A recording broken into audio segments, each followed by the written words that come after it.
A woman never belongs to you. It's just your turn. You lost your edge, she lost attraction for you. That's how it works. What'd you think she was gonna do? Tell you she cheated? Men cannot afford to get complacent in relationships. Get your fat ass off the couch, start lifting weights and learn game.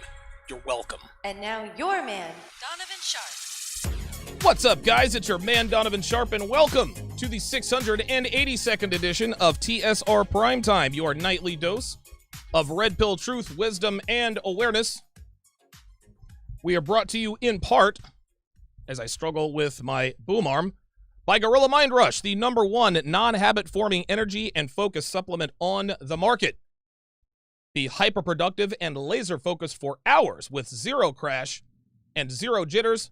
Support your productivity and the show by going to donovansharpe.com/GorillaMindRush to get your hands on a bottle or 4. As always, we are streaming live to Facebook, YouTube, Twitter, and of course, in crystal clear, super high resolution 1080p, which looks more like 4K, to Sharpe Stream. So however you're watching, wherever you're watching from, thank you for making the Sharpe Reality Live a part of your evening routine. It is Thursday, October 29th of 2020. It is good to have you guys in this evening. Having a little bit of trouble with my boom arm here. I'm trying to adjust it. There we go. All right. I like the microphone to be close to. I actually like the microphone to be close to my mouth. I think it's, I'm a guy who normally eats the mic, so to speak, right? And I can already see that I understand now why I made it a little bit lower.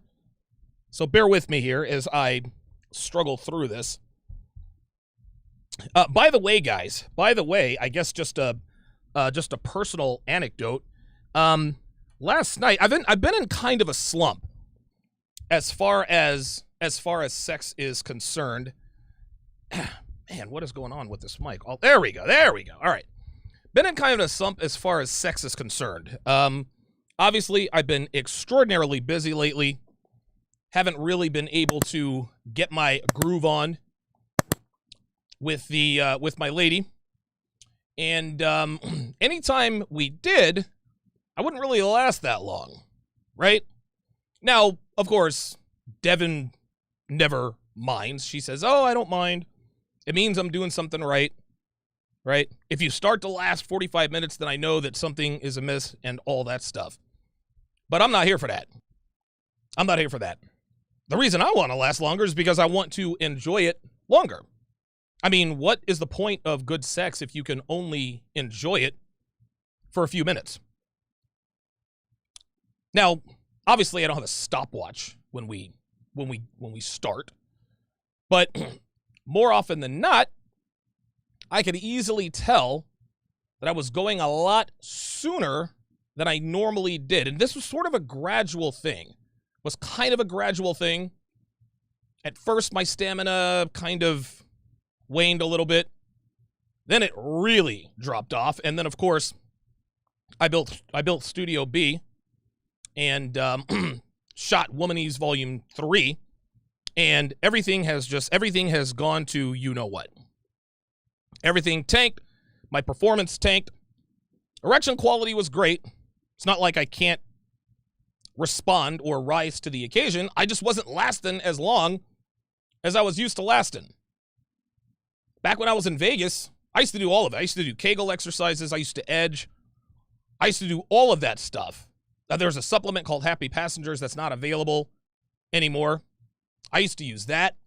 And, dude, I was a stallion. Like, dude, I could go 45 minutes before blowing my top the very first time, and I had an almost non-existent refractory period. Well, now it's years later. Things have definitely changed, obviously, down south. And so last night, Devin and I decided to get our freak on. I don't know what changed. I don't know what I did, but for whatever reason, last night, I performed a little bit closer to what I expect of myself. So congratulations to me for not being a two-pump chump like I have been for the last few months or so. Hey, listen, man, just a personal victory I would like to share with you guys.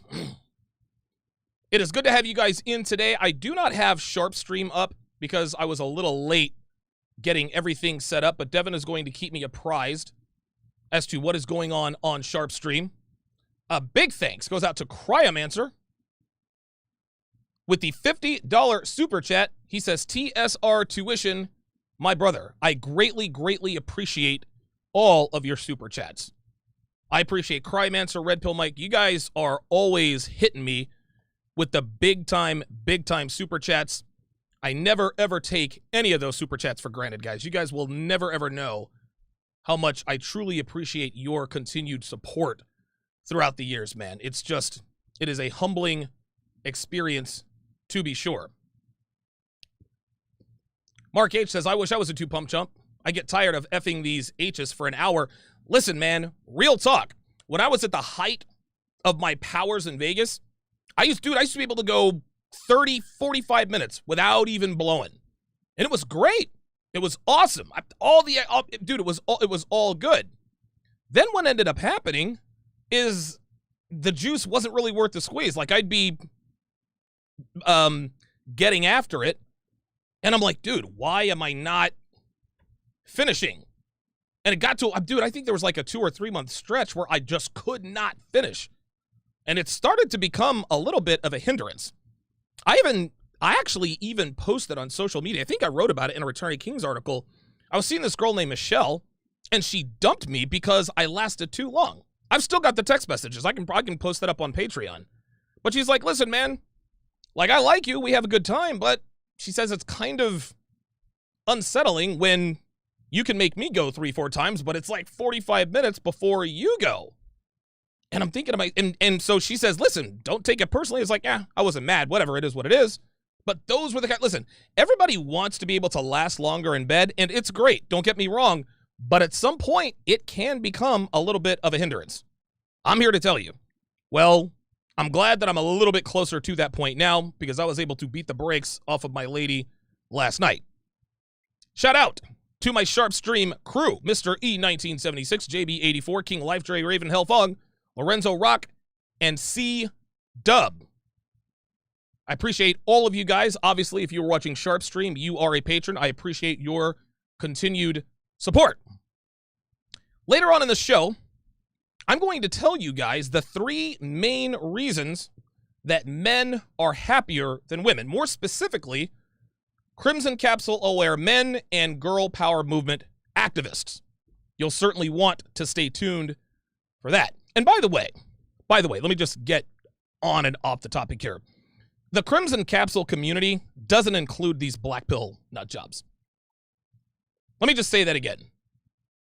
The Crimson Capsule community, the red pill community, that doesn't include these black pill guys, okay? The black pill community is simply a gender-inverted version of the girl power movement. It's male feminism, guys. That's all it is. The only difference, really, between these groups is a Y chromosome. That's about it. I mean, think about it. Think about it, guys. If you really think about it, if you broil everything sort of down, just kind of reduce everything down, both communities are angry, right? Both communities do nothing but complain while never offering solutions to the problems they complain about. And the solutions they do offer are ridiculously unrealistic. Beauty at any size on the girl power side and forced and legislated monogamy on the black pill side. They both think they're owed something from the opposite sex, right? I mean, dude, listen, they both complain that the most desirable persons of the opposite sex don't want them and think that it's ridiculous that they should have to put effort into attracting them. Like, you guys are starting to see some of these similarities, right? Both communities swear up and down they don't want anything to do with the opposite sex, yet all they do is talk and complain about said opposite sex. Both communities like to make fun of the people who have what they secretly desire. Right? Girl power movement activists make fun of women who are in traditional relationships and marriages. Oh my God, can you believe Rebecca is married with kids at 24 years old? How miserable she must be. No, they secretly want that. No, listen, they hurl these insults and faux concern, knowing full well that that's what they really want. Well, I do want that. Well, sweetie, you can't have it both ways. You can want it in your 30s. It's not going to be around for you in your 30s. Black pill guys call us names. They make fun of us. They say they feel sorry for us, right? They call our girlfriends and wives ugly, knowing full well that they would love to be in a relationship with a woman who loves and respects them. I mean, they're literally the same in every way with the exception of their anatomy. Anyway, I'm going to talk about why red pill aware men who live the Crimson Capsule life are much happier than these girl power banshees. And I'm also going to answer a few more voicemails from the TSR voicemail box, one of which includes a voicemail from a woman and another voicemail who was left by someone I believe probably in the black pill community. So you want to stay tuned for that. Octavius Mewborn Jr. with the $5 super chat says, what was your experience with the vegan diet? I couldn't really experience it. In order to, and it was, and again, I did not experiment with the vegan diet, okay? I experimented with the plant-based diet. There's a difference, and I don't want to get into this discussion. But the difference between a plant-based diet and a vegan diet is vegan, you can't have any sort of, nothing can be derived from any living thing, right?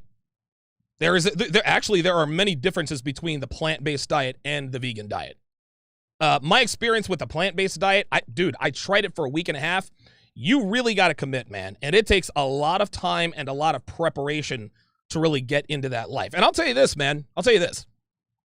At some point in the future, especially as I get older, I'm going to try it again. Man. Because I really liked and it was funny because like the first week I was saying, man, I feel great on the vegan diet.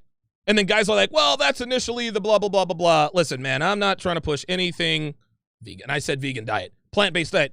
I'm not trying to push anything on anybody. I don't care. I just got tired of these knuckleheads coming at me with, well, the plant-based diet is BS. And listen, dude, if you can't live without eating steak, if you can't live without eating burgers, if you can't live without eating chicken, just say, listen, man, I'm not doing the plant-based diet because I like meat too much. No. I had guys from all corners of the world. All of a sudden, everybody's a nutritional expert now telling me why trying the plant-based diet was a mistake. Anyway, well, the Game Changers was BS. Well, no, not exactly. But in order to live that lifestyle, it takes a lot of preparation. It takes a lot of changes. Right now, my lifestyle just isn't conducive to that. I mean, listen, man, short of hiring a live-in chef who can prepare plant-based meals for me 3 times a day, until that day comes, until that day comes where I have the money to do that, I'm gonna have to do it the more traditional way, on my own. So I definitely want to try it again. A lot of people said the Game Changers was BS. Listen, man, we're getting to a point, and I want to get off topic here because I have a really good show in store for you guys tonight. And I don't want to get too far into the weeds, but we're getting to a point where people don't believe anything they hear or see. Everything they see is staged. There's some sort of agenda or blah, blah, blah, blah, blah. Well, the documentary, The Game Changers, I think was funded by it was produced by James Cameron. Don't quote me on that. And apparently he had bought into a plant-based warehouse. So people say, well, there's an agenda. Well, yes, that was an agenda. But just because someone has an agenda doesn't mean that what they're saying is BS, right? Listen, we do know that people do have agendas. They say one thing because they mean to do another. We get that. But just because someone has an agenda, just because someone is using something as a means to an end, doesn't mean that what they're saying or presenting to you as facts are not factual. People are so skeptical of everything, they don't believe anything. It's insane. So I will never, listen, when and if I ever do decide to get back on the plant-based diet, I'm not going to tell anybody because I don't need you knuckleheads out here telling me that, hitting me with all these facts and figures and statistics when all you have to say, listen, Donovan, I'm sure there's credence to what you're saying, fam, but I can't give up ribs. And hey, man, if you can't give up ribs, fam, I'm not mad at you. I ain't mad at you. I ain't mad at you. King Life in Sharpe Stream says, facts. That's why I left the Black Manosphere. No solution to the problem, but everyone knows where it has to start. Right. You know, don't get me started on the Black Manosphere. Jesus Christ. I talk about the Black Manosphere. I talk about the Black Manosphere for 2 minutes, and that gives like 8 content creators like fodder for like 8 months. It's ridiculous. It's ridiculous. Okay, let us get to the first of today's 2 topics. And first out, a big thanks goes out to Dr. Lorenz for submitting this article on everybody's favorite website, bold.com. There's an article on bold.com entitled, quote, I am secretly on Tinder, even though I have a boyfriend. It was written by one Hannah Coleman. The fact that the title alone doesn't elicit shock, that is a sobering reminder that relationships in 2020, they're circling the drain, guys. The idea that a woman in a relationship, presumably long-term or otherwise, is on a dating app that is widely known as the go-to for people looking to get quick, easy hookups should be appalling, but it's not. So now the question becomes, well, why would a girl who has a boyfriend create a Tinder profile? Well, Miss Coleman explains in this post, and in doing so, proves beyond the shadow of a doubt that rationalizing bad behavior is a tool that only women who get around as much as she does use all the time. So let's see what ridiculous excuses she gives us to rationalize looking for a new boy toy while she is in a relationship. It starts. My boyfriend and I got together in college, and we've been together for almost 10 years at this point. However, now that I am in my late 20s, I'm starting to wonder what else is out there. Did I miss out? She asks herself. In an attempt to address my curiosity, I secretly joined Tinder using my single best friend's pictures. So right out of the gate, we have already caught Hannah in a lie. Already caught her in a lie. She says that she's using her single best friend's pictures on the profile she created, but says she's secretly on Tinder. Well, if she really were using her best friend's pictures, then why would she feel the need to characterize this as a secret? Nobody would ever know because she's not the one in the pictures. Of course she's using her own pictures. Of course she's using her own account. Otherwise, what's the point? To see how many guys take interest in your best friend? What good does that do you? We hear all the time, guys, oh, you know, my friends created my Tinder account. And people actually believe that. Oh, okay, well, her friend created the Tinder account, so I guess she's really not a garden tool. And guys, listen, man, girls do this all the time.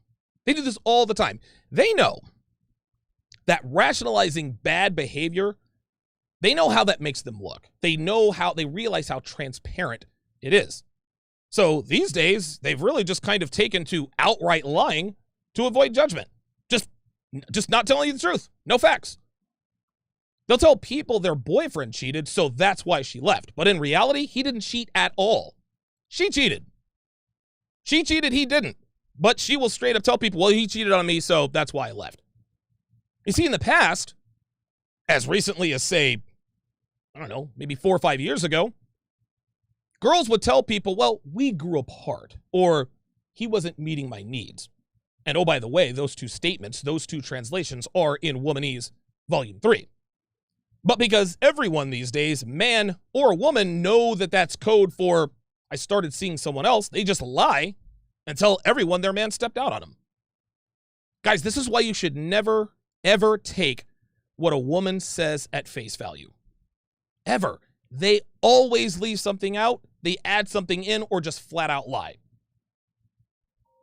Of course, somebody decides to call me while I'm on the air. All right, let us continue with the article. Hold on a second. Let's get started here. Hang on a second. I don't know why I don't know why this, hang on, my slideshow should be, there we go. My boyfriend is a creature of habit. Because we've been together so long, she says, things are starting to get monotonous. He's very level-headed and doesn't push the boundaries when it comes to intimacy, sex, or challenging me mentally.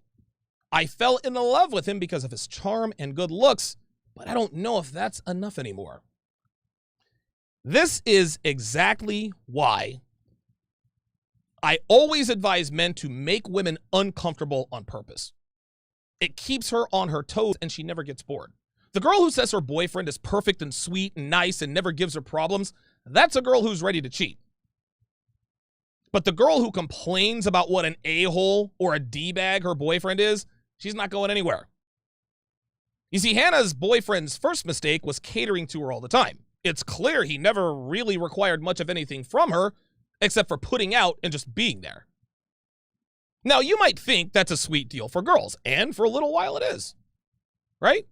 They literally get something for nothing. Well, she put out, she's giving him her body. That's not nothing. Sure it is. Girls give away their bodies like Halloween candy. It's nothing for a girl to sleep with a guy. They're doing this since they're 16, 17 years old. That's nothing to them. Listen, that means nothing to them. They give that away to everybody, right?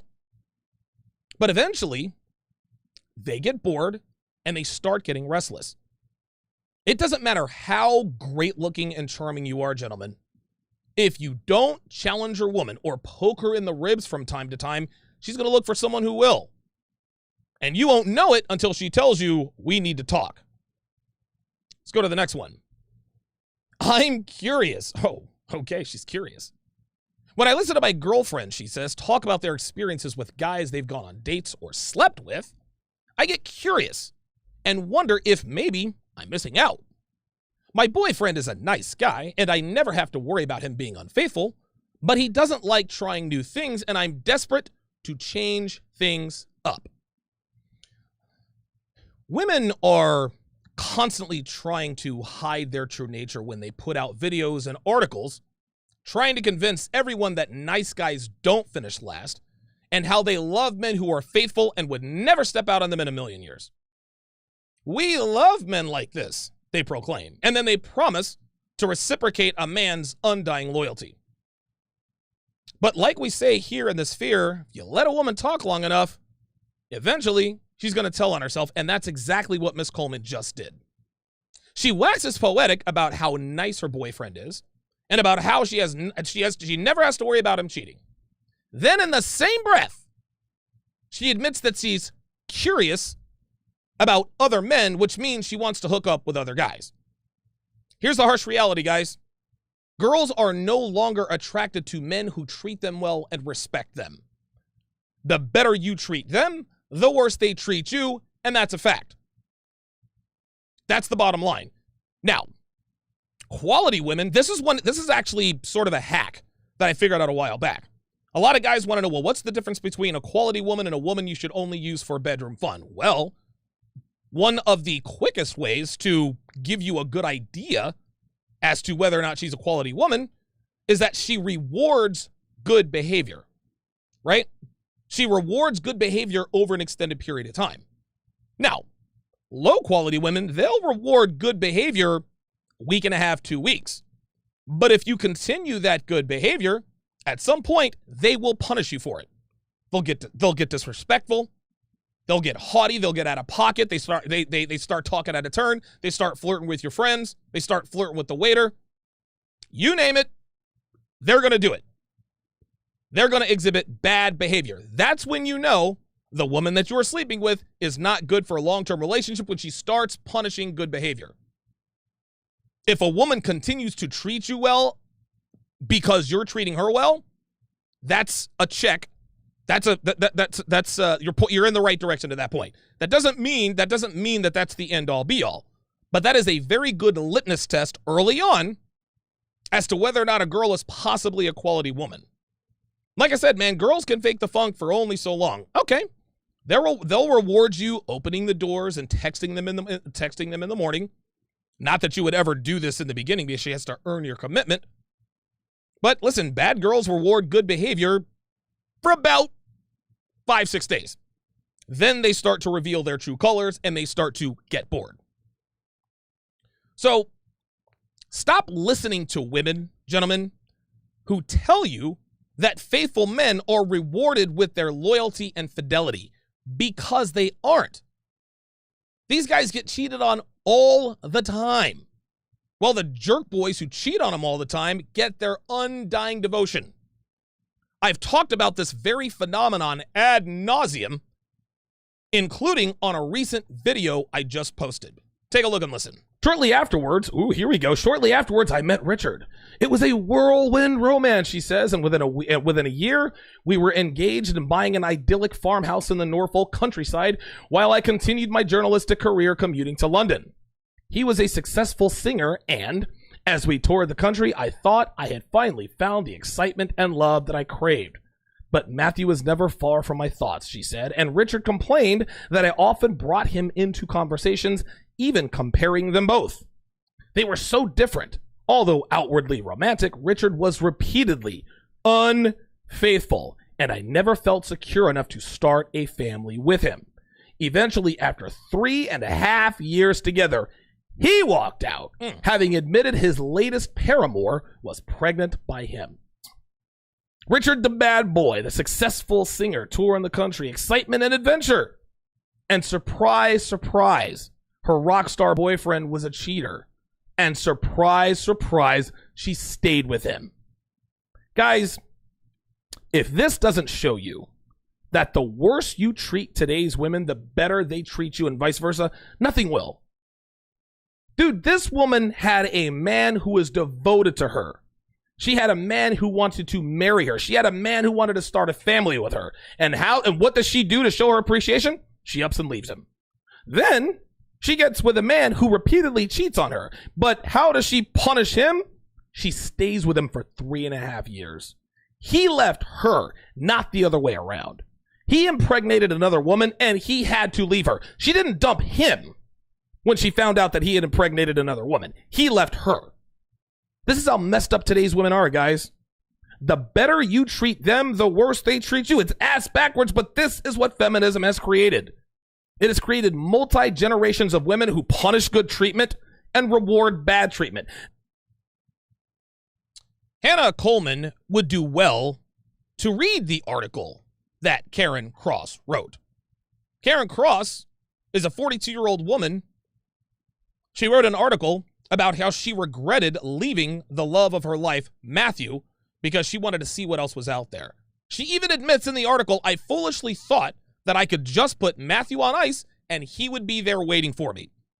Well, unfortunately for Karen, she learned the hard way that this was not the case. Let's continue.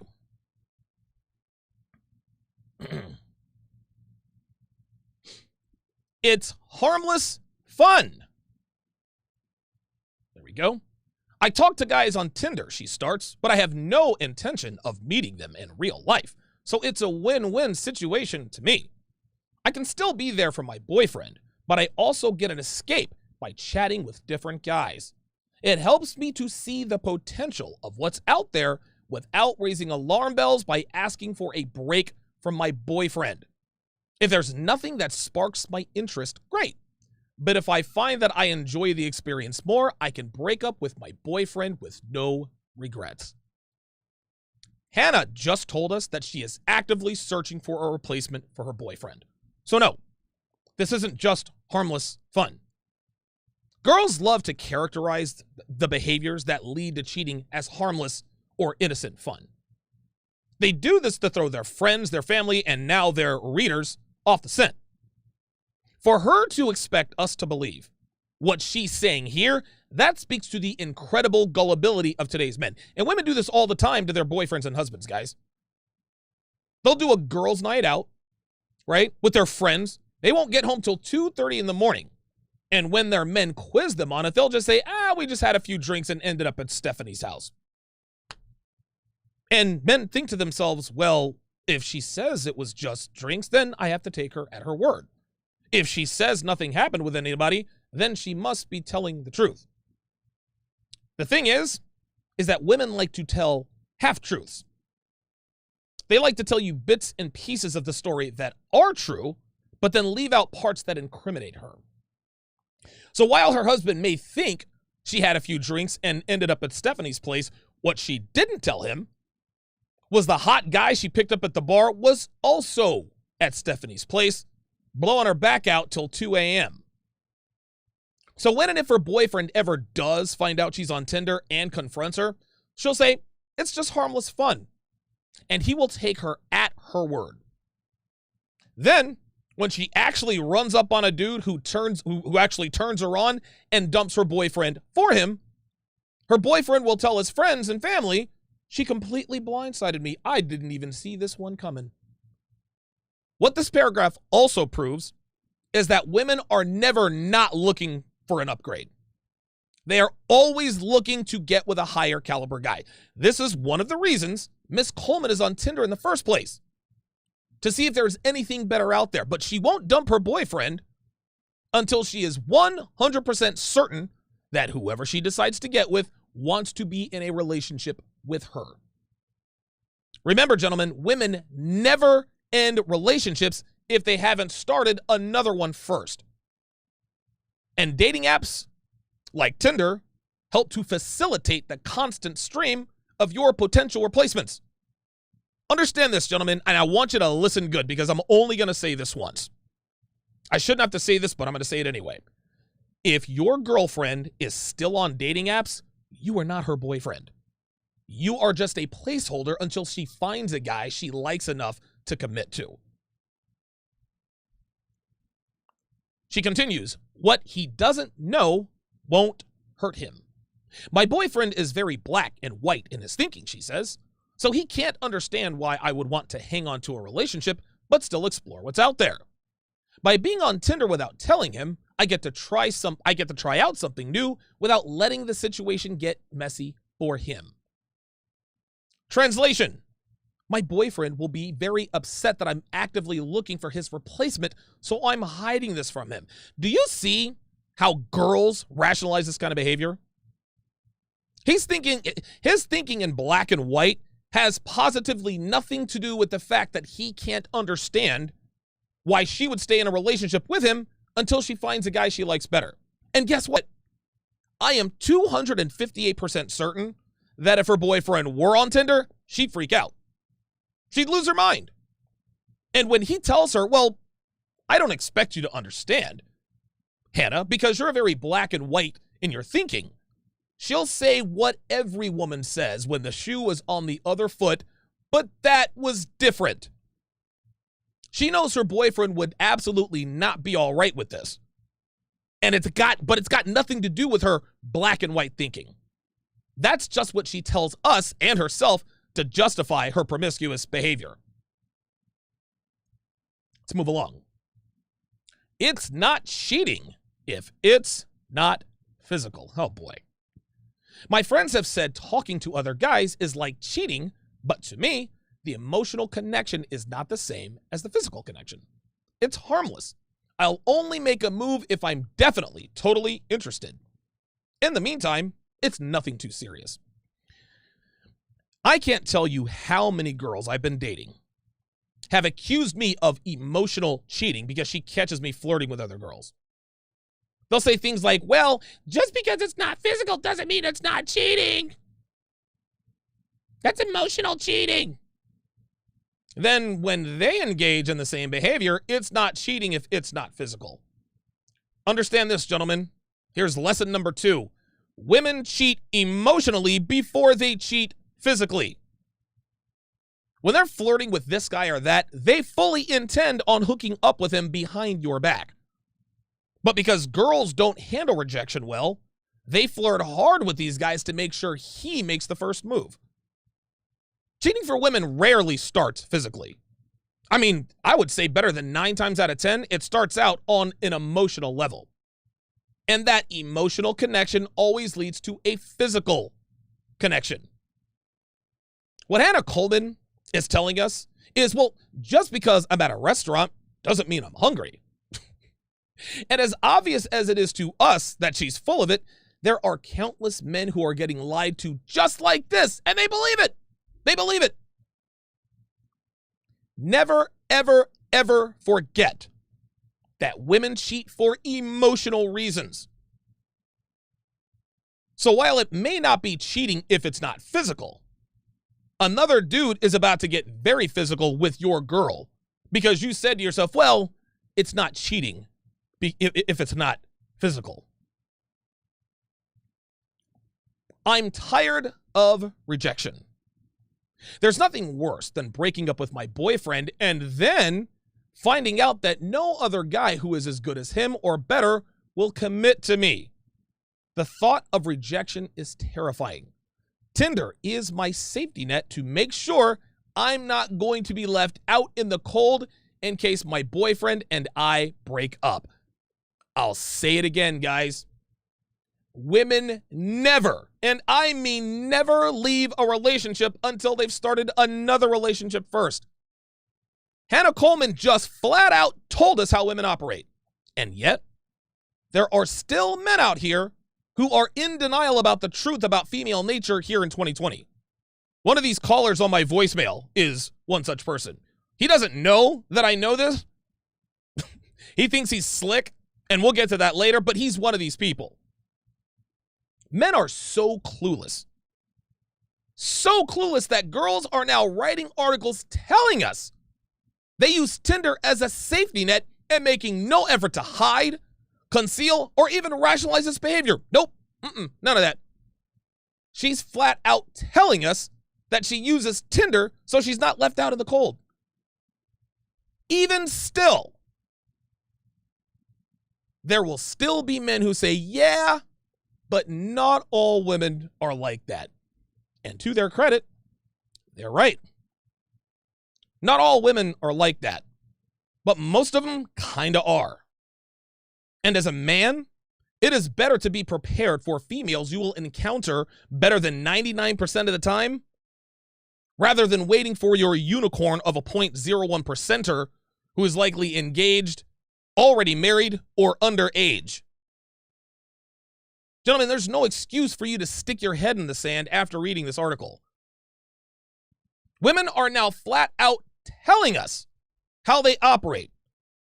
And Hannah Coleman is just one of a long line of women who are now so bored with men, they are giving us their playbook, hoping that a few of us can get a clue and handle women like her accordingly. I answer your voicemails and tell you why men are much happier than women on the other side of the break. TSR Live is back in 30 seconds. Get access to tens of thousands of hours of content not safe for YouTube on patreon.com/Donovan Sharpe. Podcast versions of my daily show without the small talk, audio versions so you can listen on the go, exclusive access to the entire seasons of my signature collaborations like The Seven and One-on-One with Donovan Sharpe, weekly webinars, the archive, and much, much more. Join our tight-knit community of over 1,400 men at patreon.com/Donovan Sharpe. Link in description.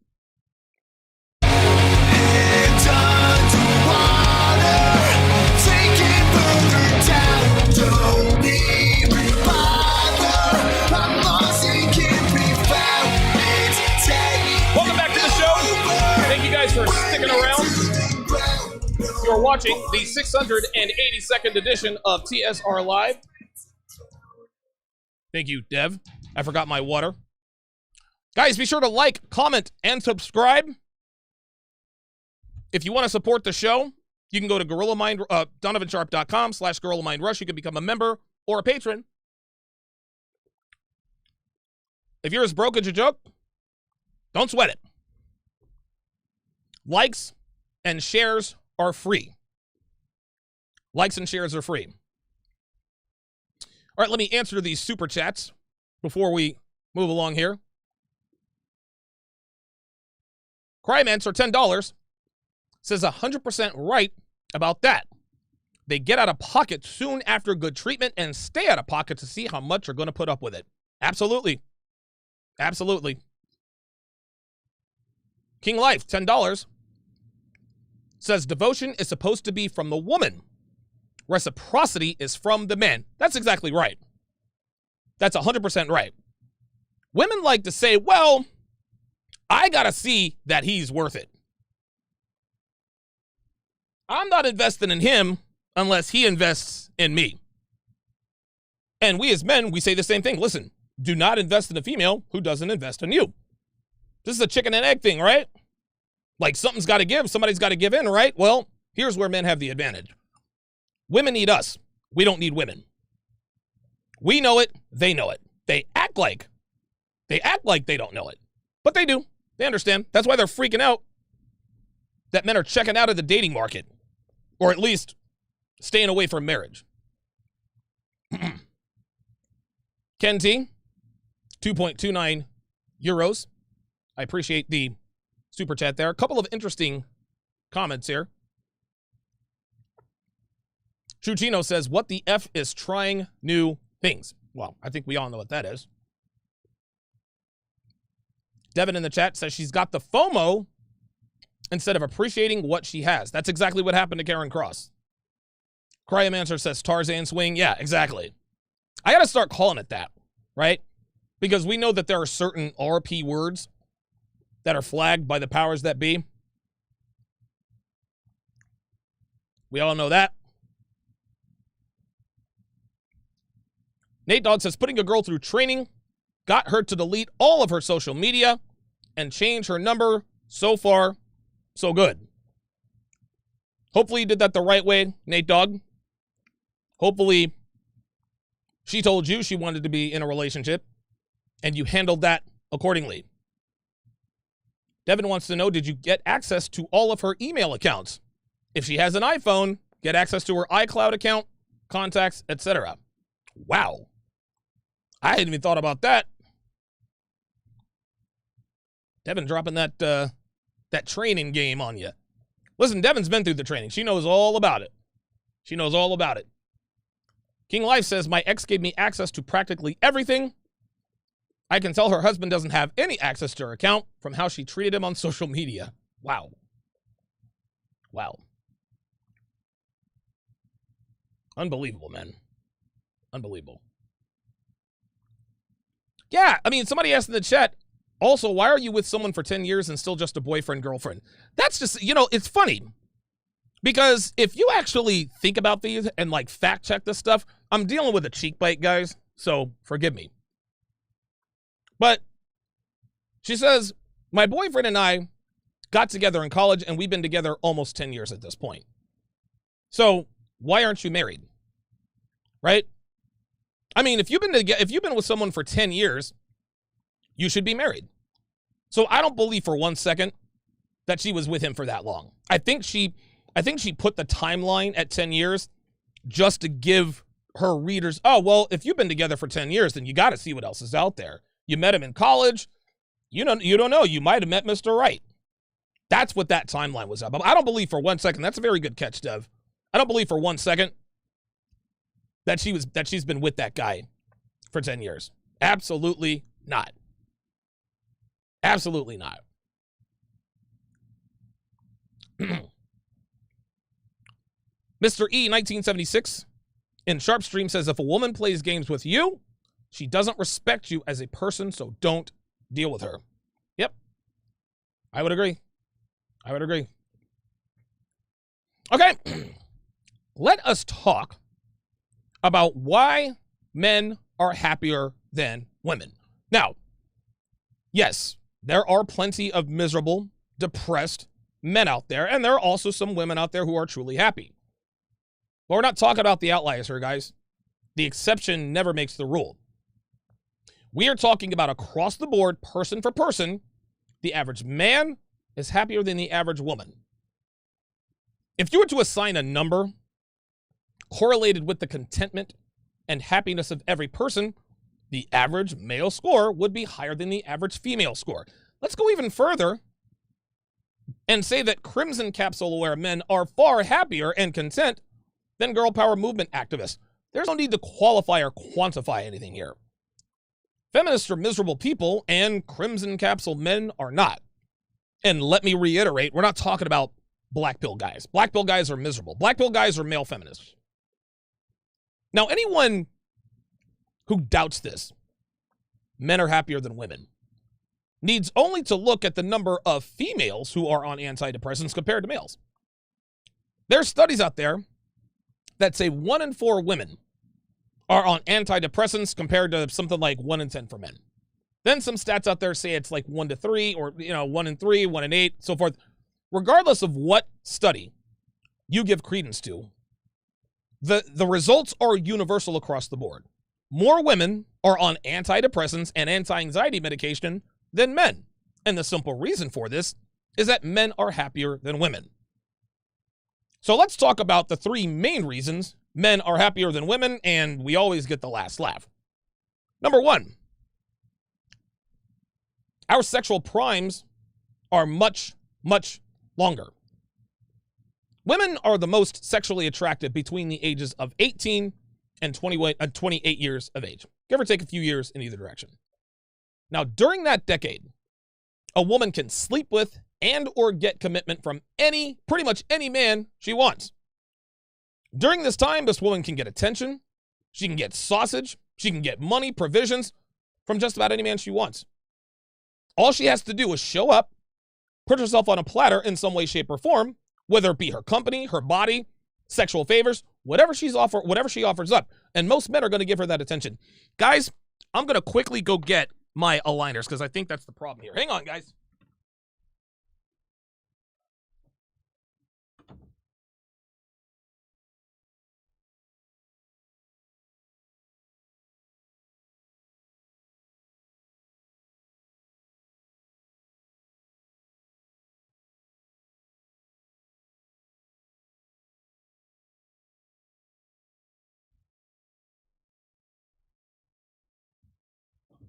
Okay, that is much, much better. Okay.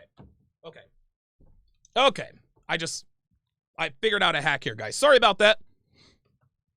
Off the topic, I got Invisalign. I'm straightening my teeth little by little, and every once in a while I'll develop a cheek bite because I still have my wisdom tooth up here. And when I put in the top aligner, it raises my tooth high enough so I don't bite my cheek. So, actually, I'm going to put the bottom one in too. There we go. So I'm going to have a little bit of a lisp, but it'll be all right. Anyway. All a woman has to do is show up, and she can get whatever she wants from a man. No matter what women tell you, is that themselves or other people, females want and value sexual attention more than anything else. They won't admit it, but this is what they want and need the most. Now, biologically speaking, their need for sexual attention is necessary for reproduction. But that rush of validation that courses through a woman when a man is having relations with her, that's what she wants the most. And because of this, that 10 years of having absolute power over men is quite literally the best time in a woman's life, especially the good-looking ones. Now, as men, we are most sexually attractive between the ages of 30 and 50, give or take a few years. Our sexual primes last at least a decade and a half longer than a woman's. But that's not just our sexual prime. Don't forget, we are also sexually active in our 20s. Not nearly as sexually attractive, but when we hit 30, not as sexually attractive as we were in our 30s. But when we hit our 30s, that's when the party starts. That doesn't mean that men in their 20s aren't still sleeping with beautiful women out there. It's definitely happened. Now, don't mistake me, guys. Don't mistake me. I am not saying that a man's sexual prime is better than a woman's. Females may only have 10 years of prime beauty and fertility, but their beauty is far more effective than that of a man. Listen, man, men will move heaven and earth to secure an exquisite female in terms of youth and beauty. Women, not so much. Women aren't beating down the doors to secure a good-looking younger guy. I mean, some may cutely try if they're close enough to the wall, right? Or if they're way past the wall, like a 48-year-old milfy type who still gets attention from younger men. Okay, she might try to lock down a 24-year-old. But a given woman's sexual prime may not last as long as a given man's. But trust me when I tell you, hers will burn much brighter and much hotter. Oh yes, the hottest female will always attract far more men than the hottest male will attract women by a long shot. It's not even close. But the fact remains that as men, our prime attractiveness lasts 50% longer, and even before that, in our 20s, we're still able to have relations with pretty girls.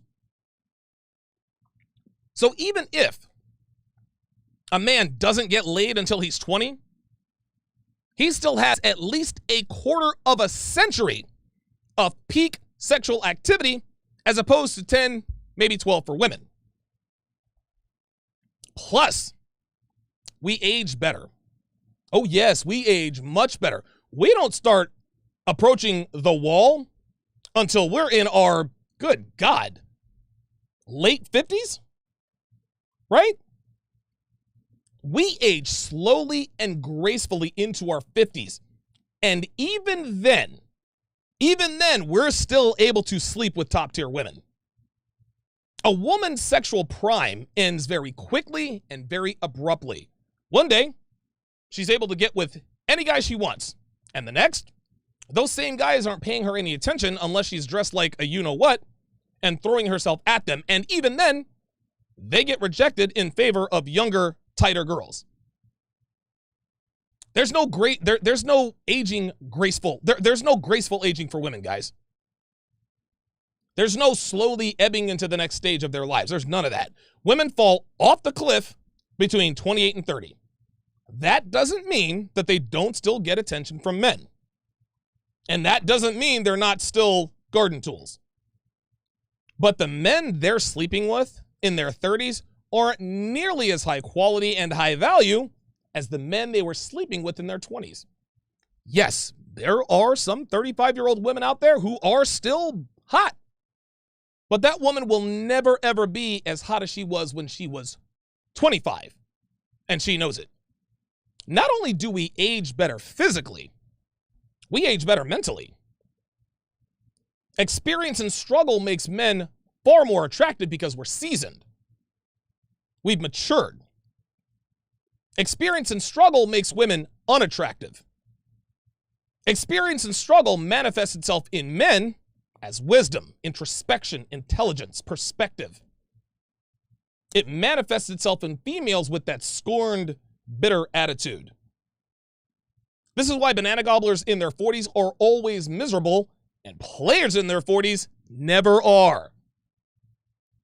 Women steady talking about we age like a fine wine. Well, then tell me why you, the 46-year-old, is miserable and the 46-year-old man is living life. He's kicking life's you-know-what. As men, we never stop maturing. So by the time we get to our 30s, we act like grown, responsible men. Women, they stop maturing at 16. They stop in earnest at 18, right at the start of their peak sexual attractiveness. And they keep that same teenage mentality all through their 20s. A lot of guys wonder why we got 26 and 28-year-old women out here acting like little schoolgirls, acting like they're in middle school. Well, because they've stopped maturing. But after male attention begins to dwindle and eventually disappears, a funny thing starts to happen to her mentally. She magically starts to mature again. This is why women are a little more than overgrown children, right? They have a teenager's mentality until men stop wanting to sleep with them. And when that happens, they're forced to act like women. But unfortunately, by then, it's too late. They've already developed bad habits that can't be changed at that age. Even the scorned 38-year-old former party girl, she still has the mindset of a 23-year-old. At that point, only started maturing and growing up a few years ago. Again, guys, this is why older women who were ever attracted are insufferable. I've said it before and I'll say it again. Most older attractive women are far harder to sleep with and run game on the hot 22-year-old. Men, we get better with age. Women do not, and women know this. So to cope with their rapidly decreasing desirability trapped in a mind that won't let her turn back the clock, they go to the doctor and get prescribed a bunch of meds to help them sleep at night and help them to keep from ending themselves when reality stares them in the face for the 4th time that day. Number 2, the second reason why men are happier than women, we accept reality, women don't. Now, this is especially true when it comes to Crimson Capsule aware men versus girl power movement activists. Any man that takes and accepts the Crimson Capsule, we go through a series of stages before we finally come to acceptance. There's the shock phase. When we first come across something Crimson Capsule related, we can't believe that something out there goes against everything we've been taught. Then there's the anger phase, when we realize that we've been lied to our entire lives, and for a good long while, we're pissed off at women and the world. This is where most of your black pillers come from. Guys who are black pill are simply men who are stuck in the anger phase. You have to go through the anger phase. You have to go through it. It's up to you whether or not you want to leave it. Most men are just happy sitting around complaining about what they think they deserve. It is what it is. Then there's the gluttony phase, when you're consuming any and all RP content you can find. Now, there are a few other phases in between, but eventually we come to the acceptance phase. We accept that women aren't what we thought they were. We accept that we're every bit as much to blame for the sad state of women as women are. We accept that as men, we have to have ourselves together before we can start making demands of women. As men, we accept that the sexual market isn't fair and doesn't care if a man's only 5'9" because he didn't hit the genetic lottery. Crimson Capsule aware men who are unplugged, we accept hard and fast truths no matter how uncomfortable or inconvenient they may be. We've accepted that in order to get what we want, we got to go get it. We got to go work for it. We accept that nothing is going to be handed to us. We accept that attractive women aren't going to be attracted to us if we're out of shape and undisciplined.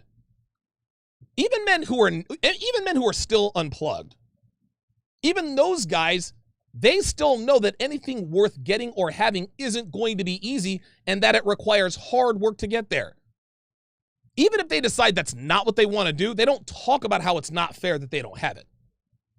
They know they don't have it because they don't want it bad enough. They know they can't attract top-notch girls because they just don't have the discipline to wake up at 4 in the morning to hit the gym and eat clean. They mentally acknowledge these truths in their minds, even if they know they're not cut out to be these things. And at the end of the day, he is not as miserable because he knows he's in control of his life and the things he wants are out of reach because, and only because, he's not willing to put in the work. That's perfectly fine with him.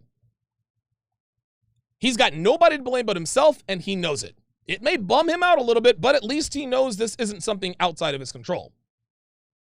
Women, on the other hand, have nowhere near that same mentality, especially girl power movement activists. They think the world should be handed to them on a silver platter for no other reason but that they exist and that they have vajayjays. Women believe that no matter what and who they are, that they deserve the very best men out there and what they have to offer despite not offering a damn thing themselves. They think they don't have to bring anything to the table but their company. The world tells them that no matter how grossly overweight they are, no matter how unattractive they are, no matter how promiscuous they are, that they have the right to the highest value men on the market, and anyone who disagrees is a misogynist. Girl power movement activists are delusional to a fault, but here's why they're miserable. Here's the real reason why they're miserable. Even though the world tells them all of these things, that they deserve the best of everything no matter what, that they deserve the benefit of the doubt in any and all situations, that they have a right to the best men on the market, even though they're fed this BS on a daily basis, they're starting to see that it does not work that way. Oh, yes. They are starting to see that they actually have to work to get ahead in life. They're seeing the highest value and most attractive men marrying young, fit, feminine women who want to start families. Women who don't care about careers or sleeping around. They're realizing that as they get older, fewer and fewer people will tolerate their crappy behavior and attitude. Like men, they're also figuring out that they've been lied to. They were told to go, they were told that if you go to college, sleep with a bunch of guys, take a bunch of sausage to get it out of their system, graduate with a useless degree, then go work in a cubicle farm for 30 years, that they'd truly be happy and fulfilled as women. Then 7 years in, they have that aha moment where they think, uh-oh, I'm at a dead-end job that I hate. I can't keep a boyfriend. I may have a drinking problem, and I can't stop crying for no reason. I thought I'd be happy. But here I am at nearly 40 years old, and I can't figure out why I'm depressed. I'd better go see a doctor because there's something has to be wrong with me if I haven't found true happiness like everyone said I would. That's not winning at all.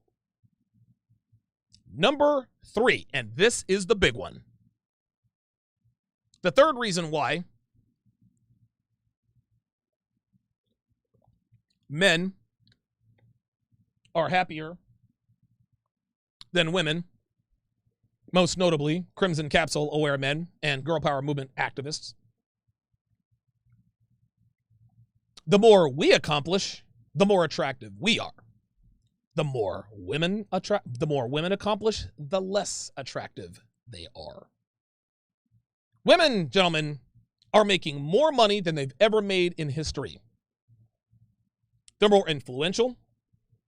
They have more power than they've ever had. Now, this is exactly what the girl power movement wanted.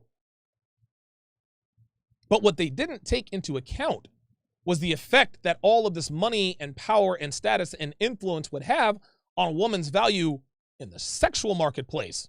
And when I say sexual marketplace, I'm talking about a woman's overall attractiveness with regards to her beauty, her femininity, and her personality. I don't care what a woman can do for me financially. I got all the brains. Listen, I got all the money and brawn I want. I don't need all of that.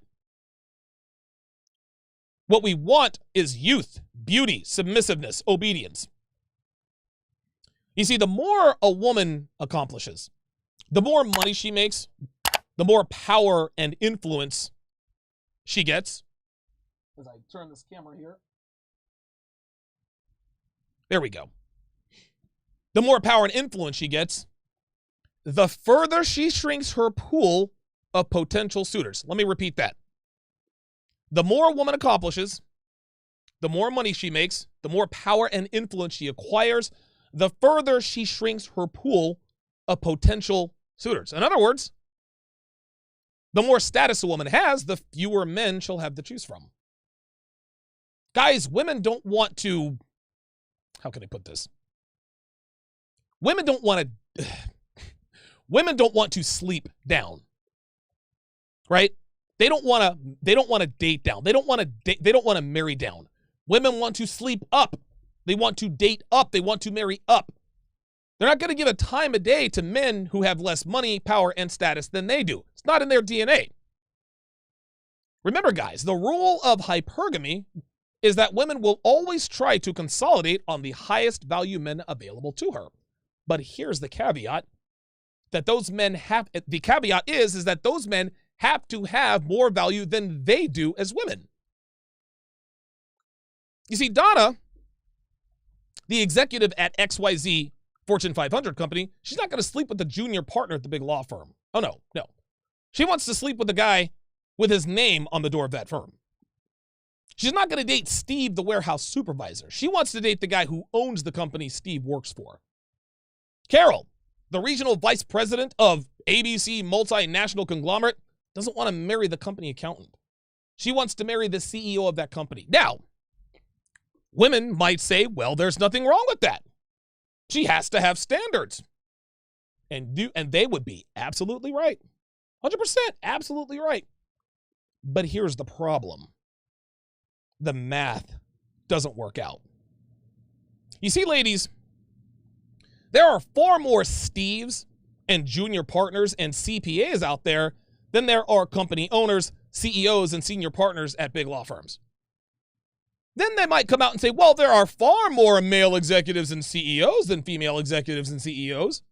So there are plenty to go around for all of the rich and powerful women. In fact, they'd have their pick of all of the most rich and powerful men. And they would be absolutely wrong. Yes, there are way more male CEOs and executives than females. But high-value men like this don't want to date female vice presidents.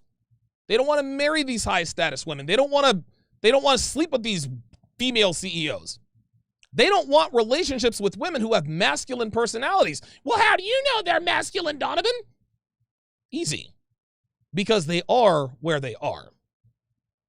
You don't become a senior partner at a law firm by being a feminine, docile, kind woman. No, man, you got to be a killer. You got to be cutthroat. You don't rise through the ranks to become an executive at a Fortune 500 company without being driven and ultra competitive. And any woman who accomplishes things has to exhibit masculine characteristics and do it consistently and do it for a while. And when she finally gets to where she wants, as soon as she reaches the pinnacle of her profession, she has quite literally forgotten how to be a woman. She's forgotten how to be a lady. She's forgotten how to be feminine.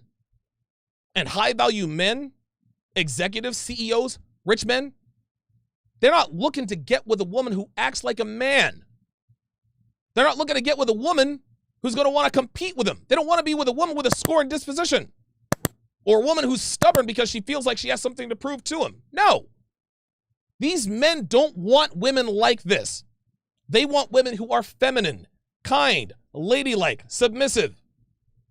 They want women who are much lower on the competitive totem pole. Data entry clerks, customer service reps, secretaries.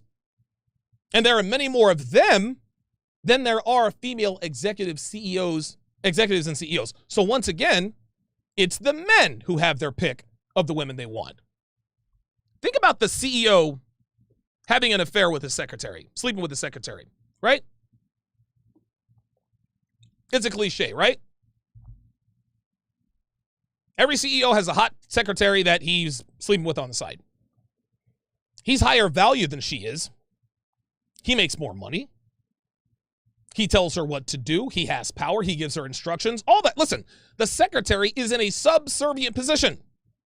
She does what she's told. She asks his permission. She doesn't get out of pocket. She defers to him. Gentlemen, that dynamic alone is conducive to attraction on both ends. So many women who are well accomplished, why did my husband start sleeping with a secretary? Because she's not in his ear every 5 minutes trying to compete with him. Because she acts like a woman.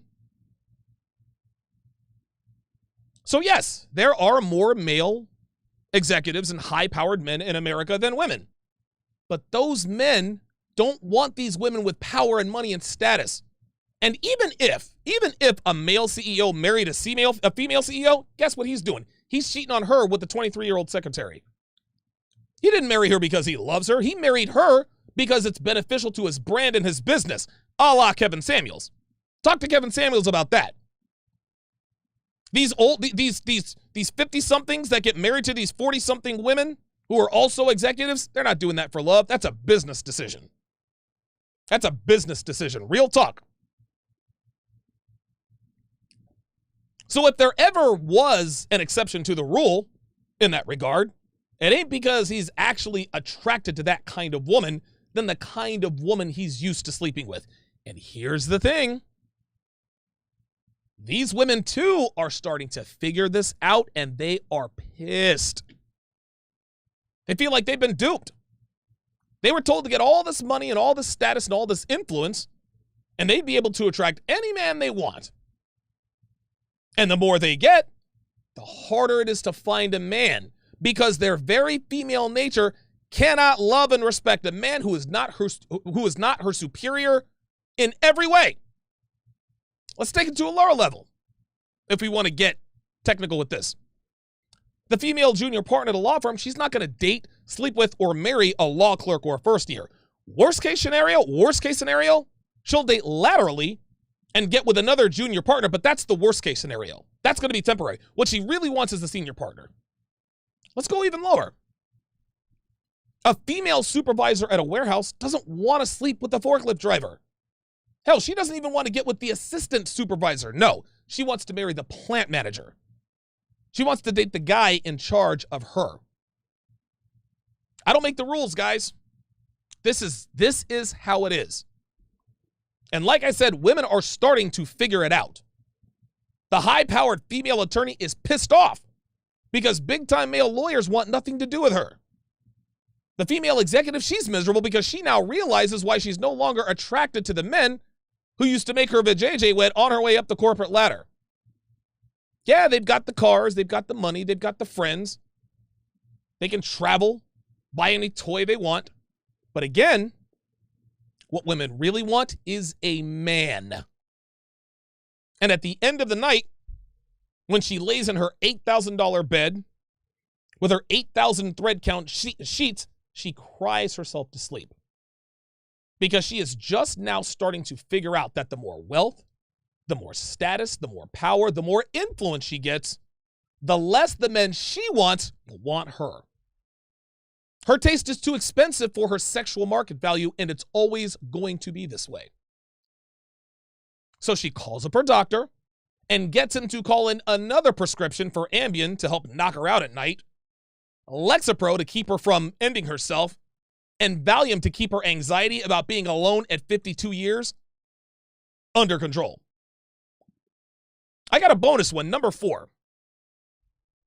I got a bonus one here. And this one's going to fall under the why men will always have the last laugh category. If they do get rescued, it's not by the men they want. There are a lot of guys, a lot of our detractors, who like to say, yeah, women ride the carousel, but somebody's going to wife them up. Listen, there are enough guys out there, they will have no problem finding a husband because dudes are thirsty, Donovan. Someone will wife them up. Absolutely right. Okay, so women always get rescued. They win. No, they don't. No, they don't. You see, the men who wife them up are not the men they want. These are the men they ignored in their 20s. You think all of a sudden these men are going to be attractive to them in their 30s? Get the hell out of here. That is a marriage of necessity. Too much sausage makes them unable to pair bond. Makes them restless. It's like chasing the dragon. The first time, trying to keep it clean for YouTube, but the first time someone does an illicit drug, that is the best time they will ever feel on that drug. And every time they do that drug, they are doing what's called chasing the dragon. They have to do more and more of it to get the same effect, but it is never the same as the first time.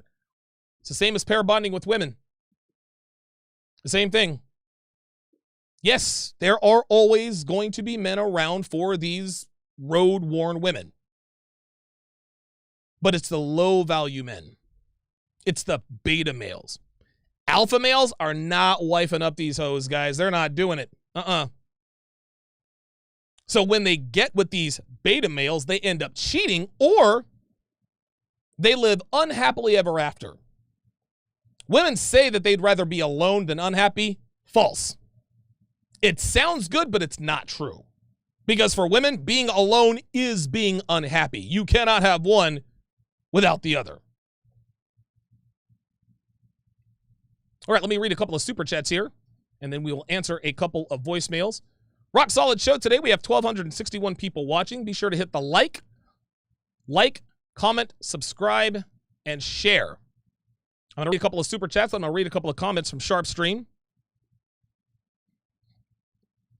The Marfuki Man with the $20 super chat. Oh, by the way, I still got to send you Womanese Volume 2, man. Volume 2 and 3. You only have to, that's all yours. $20. He says, back when I was married, it would take a ton to cheer my wife up after a bad day. Me? I once came home fuming from a bad day and farted so loud that it actually made me giggle, and that changed my mood. Men are happier. There you go. There you go. As men, we can fart and put ourselves in a good mood. Real talk. Real talk. Very well said. The Marfuki man.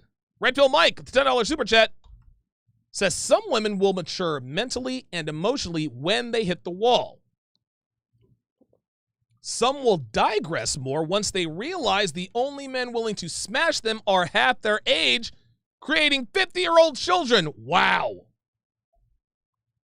That is a very good point. RPM. I had not thought of that. I had not thought of that.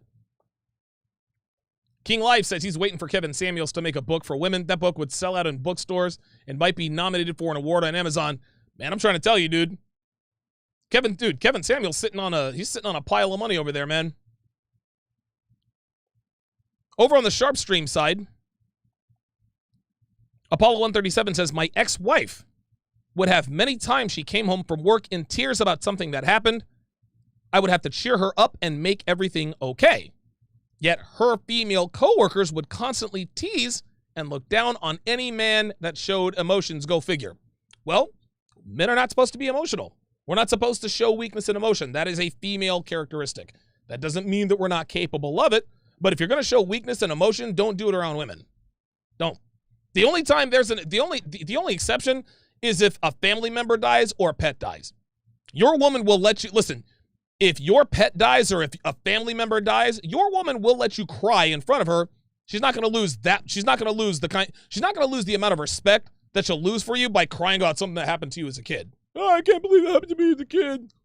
But if your mother, your father, your sister, somebody close to you dies, yeah, you can shed a tear and not really pay the price. But don't cry for too long. Don't cry for too long. Nate Dogg says, I accept the fact that a majority of relationships back in the day didn't work out because my value was not high enough. And you know what? I like it because it forced me to get better. Straight up. Straight up. King Life says, a man isn't given things like a woman. He has to build himself up, and over time, he will be, in the eyes of his peers, unstoppable. Very good. King Life says, a quote from Robert De Niro from Limitless. You do not know what I know because you have not earned those powers. You're careless with those powers. You flaunt them and you throw them around like a brat with his trust fund. You had to climb up all the you haven't had to climb up all the greasy little rungs. You haven't been bored blind at fundraisers. You haven't done the first time. You haven't done the time in that first marriage to the girl with the right father.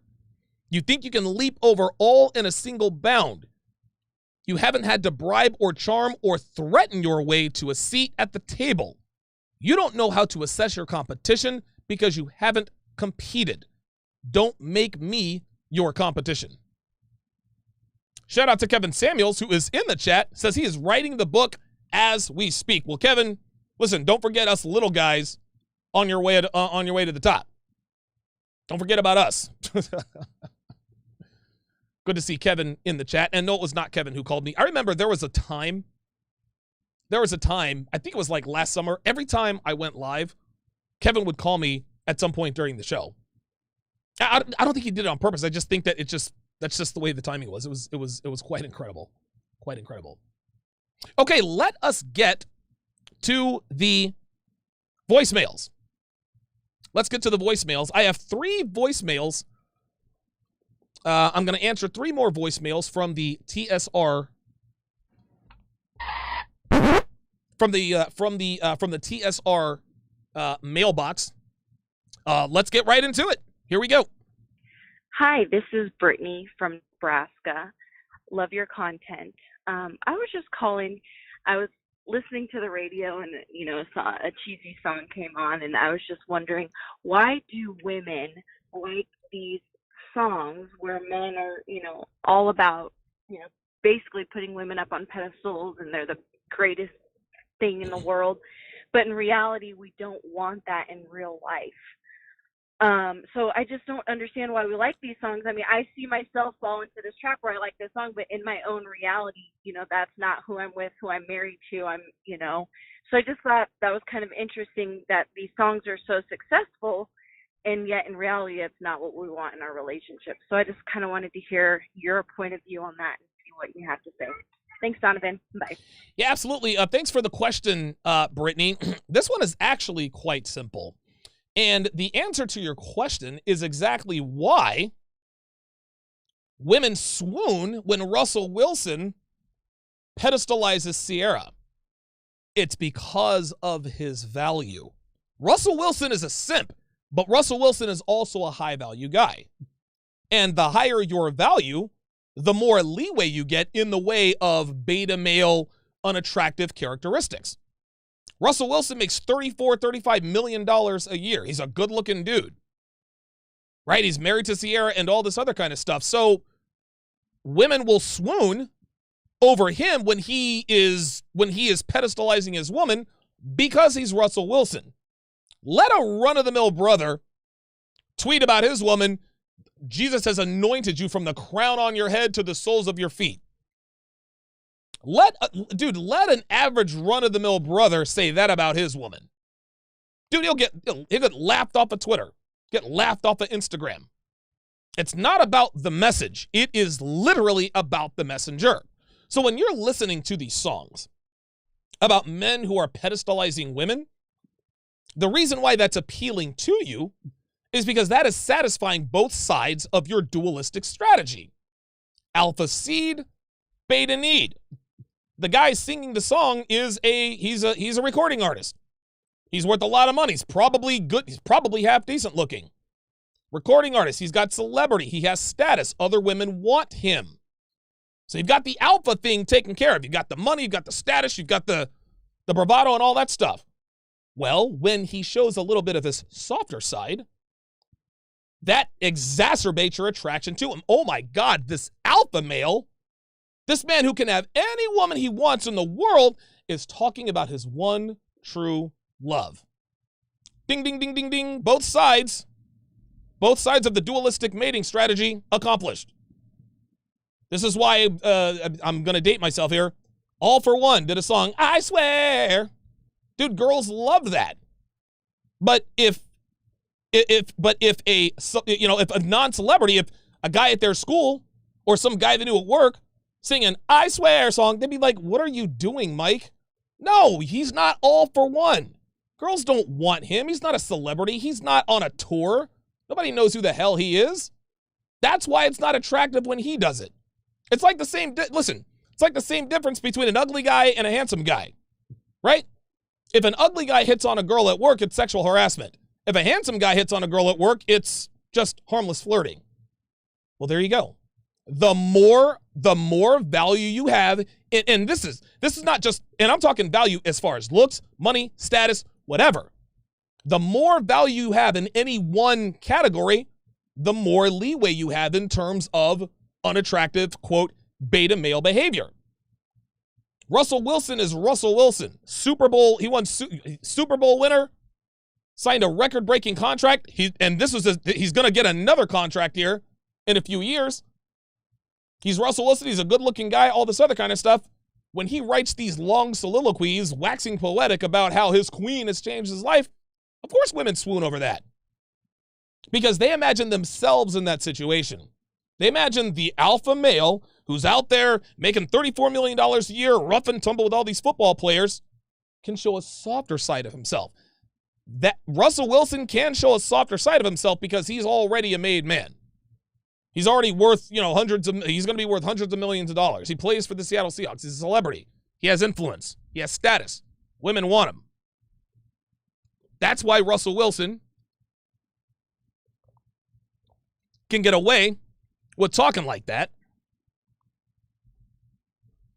And recording artists can be beta simps on their songs, and women love them for that. You can't act like a celebrity acts. You can't do and say the things that Russell Wilson and pick a recording artist does or says. It doesn't work that way. You're a regular guy. You have to increase your value in other areas. Good question there by Brittany. Let us go to Ryan in Phoenix. Donovan, hey, bro. This is Ryan from Phoenix. Thanks for all your help. Hey, I had a quick question.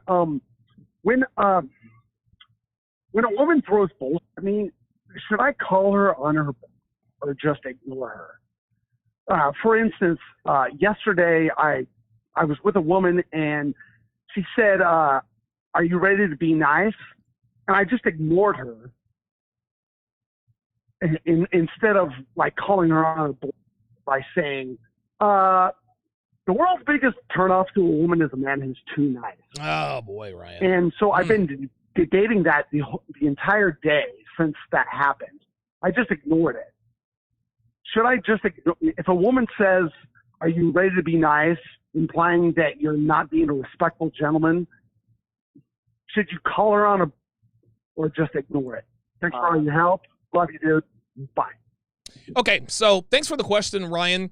First of all, calling a woman out on her bullshit is not what you just described. Okay, so let's run that scenario back.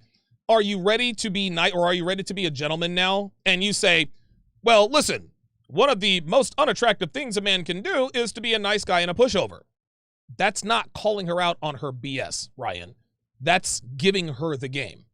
See, guys think that they can explain to women why they're attracted to certain qualities in men and why they're not attracted to certain traits in men. You can't have these conversations with women. You can never have conversations with women about Crimson Capsule truth. They always push back. Well, that's not necessarily true, right? If you tell women, "Dude, nice guys finish last. Women treat nice guys like crap." No, they don't. But that's actually what they do. They treat nice guys like crap, but they don't want to think that that's them. Well, I know some girls that are like that, but that's not me. That's your first mistake. Your second mistake, Ryan, women don't want to know they're playing the game.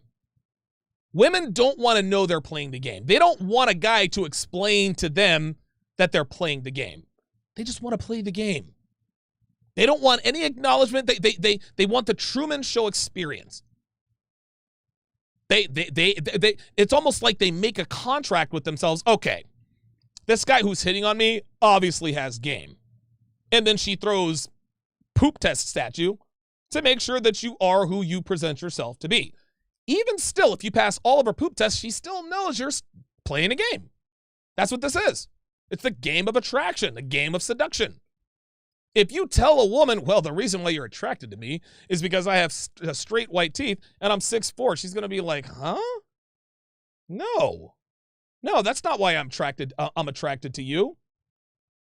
The reason you can't have discussions with women about what they're attracted to and what they're not attracted to, the reason you can't do that is because women want to be mysterious. Women want to be these mysterious, mystical creatures. They love the aura. They love the perceived aura they have that they're these complex, mysterious creatures, and it takes, a bunch of complex. No. Women are as simple as a cardboard box. They're as simple as a doorknob. But if you tell them why they're as simple as a doorknob, if you tell her why she's not as mysterious and awe-inspiring as she thinks she is, she's gonna lose attraction to you, and she's not really gonna do anything about that. That's the way that goes. Again, women don't want to be told they're playing the game. They don't want to know they're playing the game. They just want to play. And if you tell her, "Well, the reason I'm not acting like a gentleman is because you treat assholes like you treat a-holes better than nice guys, so I'm gonna be an a-hole." No, they don't want to know that you know. Don't verbalize. Dude, the game is to be sold, not told. Don't verbalize to a woman why she's attracted to you. Don't tell her, "Well, the reason why you slept with me tonight is because I passed this test and that test." No. So telling a woman why she's unattracted to certain behavior, that's not calling her out on her BS, Ryan. But you actually did the right thing. You just ignored her. She said, "Are you ready to be a gentleman now?" You just ignored her. That's the right thing to do. But calling a woman out, Ryan, I want you to listen closely because you and I have had many conversations. Calling a woman out on her BS is not telling her why she is or isn't doing something. That's not calling a woman out on her BS, Ryan. It's not. Don't tell these women, don't explain to these women why you know how they think and operate. That is not the right thing to do. You do that and it's over. Again, women don't want to know they're playing the game. They don't want somebody to tell them they're playing the game. They just want to play. Let's go to the last voicemail. Hello, Donovan.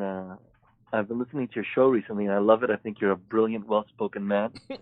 My name is Raimi, by the way. I'm from Toronto, Canada. I've been living in Japan for quite some time, so I'm calling you from Tokyo. But you say a lot that a woman's promiscuity leads to her destroying her mind, her body, and her soul. I was wondering if you can elaborate on that and explain in detail, like maybe spend a video talking about, in detail, how exactly it destroys her mind, body, and soul. And what do you mean by soul? I'm a materialistic naturalist. I don't believe in the existence of souls. Can you explain what you mean by soul? I doubt you mean the metaphysical concept of soul. I'm sure you mean something else and are just using soul as a metaphor. But I was wondering if you can elaborate on exactly what way it destroys her in these three categories. This interests me quite a bit. In fact, I'm also wondering, do you ever feel guilty that you contribute to the destruction of a woman's mind, body, and soul by sleeping with her if she's a promiscuous woman, since you're just one more guy who takes one more piece of her away and has her be, deteriorated just a bit more? I was wondering if there's any guilt, because I know you, like me, have no problem with sleeping with her. I always love very much, and keep up the great work. You're a really entertaining guy, and very smart. Thank you so much. Oh, Bye-bye. Jesus Christ. Oh, Randy. First of all, Randy, I don't believe for 1 second that you are interested in my answer to why sleeping around destroys women. I believe that you're interested for another reason. I'm going to get to that in a minute. But you're not really interested in my answer. That's the first thing. The second thing is Randy laid it on a little thick. Hey, Donovan, love the show. You're entertaining. You're so very smart. Randy doesn't believe that. He doesn't believe that. Randy does not believe anything that he said. You see, what Randy tried to do is he tried to butter me up. Oh, Donovan, you're so great and you're so wonderful and this and that and the third. But he gave himself away by asking the question, how exactly does sleeping around destroy a woman? Are you kidding? He wants me to explain in great detail. Well, by asking the question, that means you disagree. As a man, you inherently know that a woman who sleeps around is inherently less attractive than a woman who doesn't. You know this. So for you to ask me, I want you to explain in detail how exactly does a woman's body, mind, and soul and spirit get destroyed by sleeping around, to be interested in that. No, you don't believe that women get destroyed by sleeping around. You believe that there are no adverse consequences to sleeping around for women. You want to know how I know that? Here's what I think. I think he's a black pill guy. I think Randy has some obscure black pill channel, and I think what he is going to, what he hoped to do, he tried to butter me up. Oh, Donovan, you're so great and so entertaining. You're so smart. Like, dude, Randy, come on. Like, for serious? For real? You're so entertaining. You're so smart. Dude, come on. Like, you laid it on really thick. But I believe Randy has a black pill channel or an anti-RP channel, and he was going to use my answer, my extensive answer as to why sleeping around destroys a woman's mind, body, and soul. He was going to use that as fodder probably for his first, maybe second video. Here is why Donovan Sharpe is wrong about why sleeping around destroys a woman. He wanted to pick my answer apart piece by piece. Here's another thing. Randy, you're trying to outthink the room. You're using all these big words, metaphysical and da-da-da-da-da. Dude, seriously, like, spare me with all that nonsense. Crimson Capsule awareness is about being intelligent, but it's not about using these 18-syllable words to try to make yourself sound smart. Listen, I'm a relatively intelligent guy, but I'm not a genius. Like, I'm flawed. I'm not a dum-dum, but I'd like to think of myself as smarter than the average bear. Like, come on. This is why I know Randy didn't give a damn about the answer. If you, listen, you as a man, again, we as men, we inherently know that women who sleep around do not make good wives, girlfriends, or mothers. We know that. Why would you care why? Why would you ask someone to explain how exactly is sleeping around bad for a woman if you didn't disagree already? So, Randy in Tokyo, I have a challenge for you. How about you tell me why you think sleeping around doesn't have adverse effects on women? Because I know that you think this. I know that you think that women who sleep around, there are no adverse effects. Otherwise, you wouldn't have asked me to explain in detail why I think they do. I'm putting it right back on you.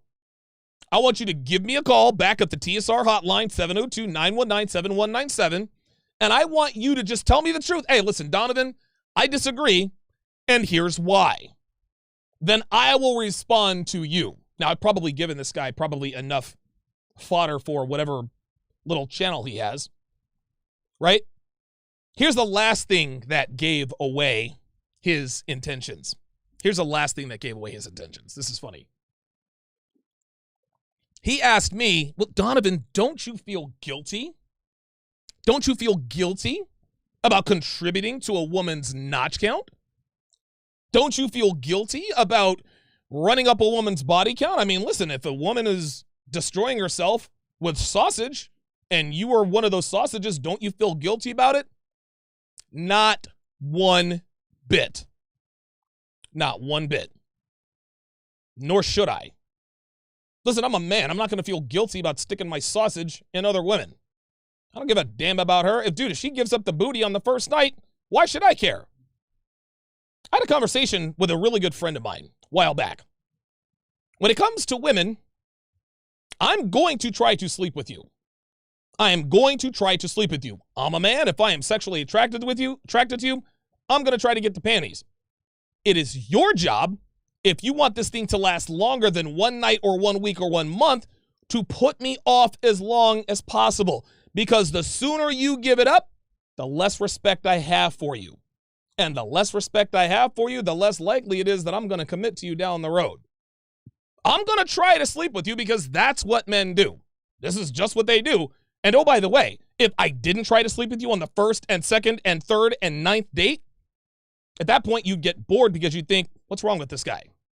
Well, I respect you. I don't want to push you into sex too soon. Oh, no, you don't want to commit to those guys. Oh, no. You want the guys who are the killers. You want the guys who are the hunters. These are the men. You're attracted to these guys.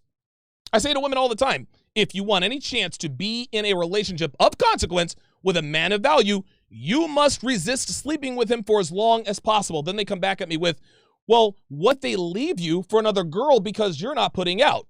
Number one, he can't leave you if he's not with you. Number two, just because he sleeps with another girl doesn't mean he's going to leave you alone. And if you have a problem with him sleeping with other chicks while he's waiting for you, that's the price you got to pay, baby girl. Because guess what? If he does end up ignoring you because you don't put out, that says to you, he wasn't looking for anything serious in the first place. And if that's not what you were looking for, why would you be concerned with him anyway? Listen, it's a two-way street, ladies. This is how it is. Men and women are very, very different. Ladies, if you want to be in a relationship of consequence with a man of high value, you must put off sleeping with him as long as possible. This is the only way. That's your only leverage. That is your only leverage. And get this.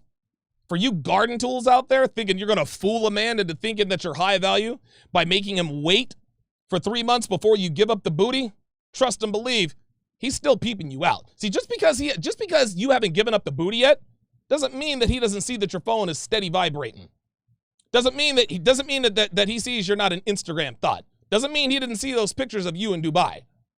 Just because you haven't slept with him in 3 months doesn't mean that he is fooled by the pictures of you at the club with your girlfriends. That doesn't mean that he doesn't see all the pictures of you and a bunch of guys every other day. So while you may think that you are fooling him by putting him off for 3 months, men of value know.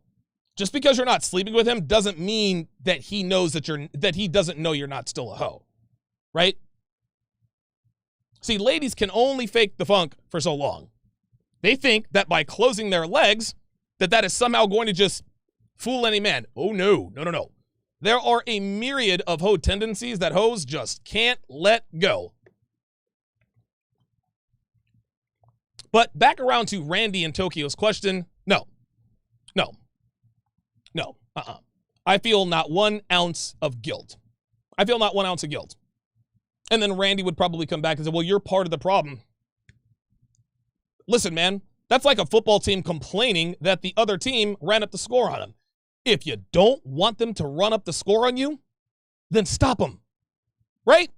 Oh, they ran the score up on us. That's not fair. If you don't want them hanging 70 on you, play some defense. That other team is on the field to play football. If you want them to stop scoring, you play defense. Women, well, these guys out here who are smashing all these women are the problem. Listen, man, we are not making y'all do anything you don't want to do. If y'all are giving it up, we're going to dick you down. That's how that works. 10 times out of 10. Don't blame us for your hoe tendencies. What do you expect me to do? Not try to sleep with you? Because if I don't try to sleep with you, he's boring. He's a nice guy, but can't have it both ways, ladies. So, Randy in Tokyo, I need you to give me a call back in good faith. Don't call me in bad faith.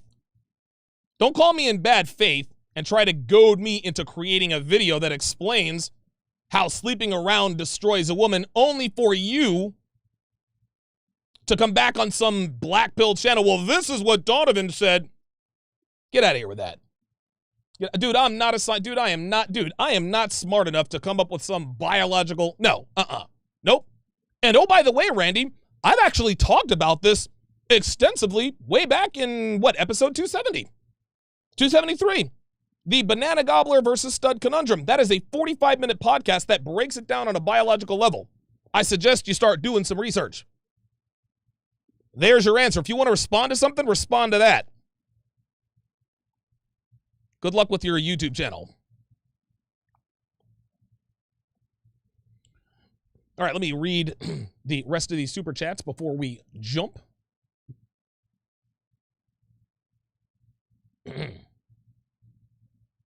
Oh, wait a minute. Okay, there we go. Charles Berry with the $15 super chat, and then he added another $5 super chat. It says another $5. Real dude.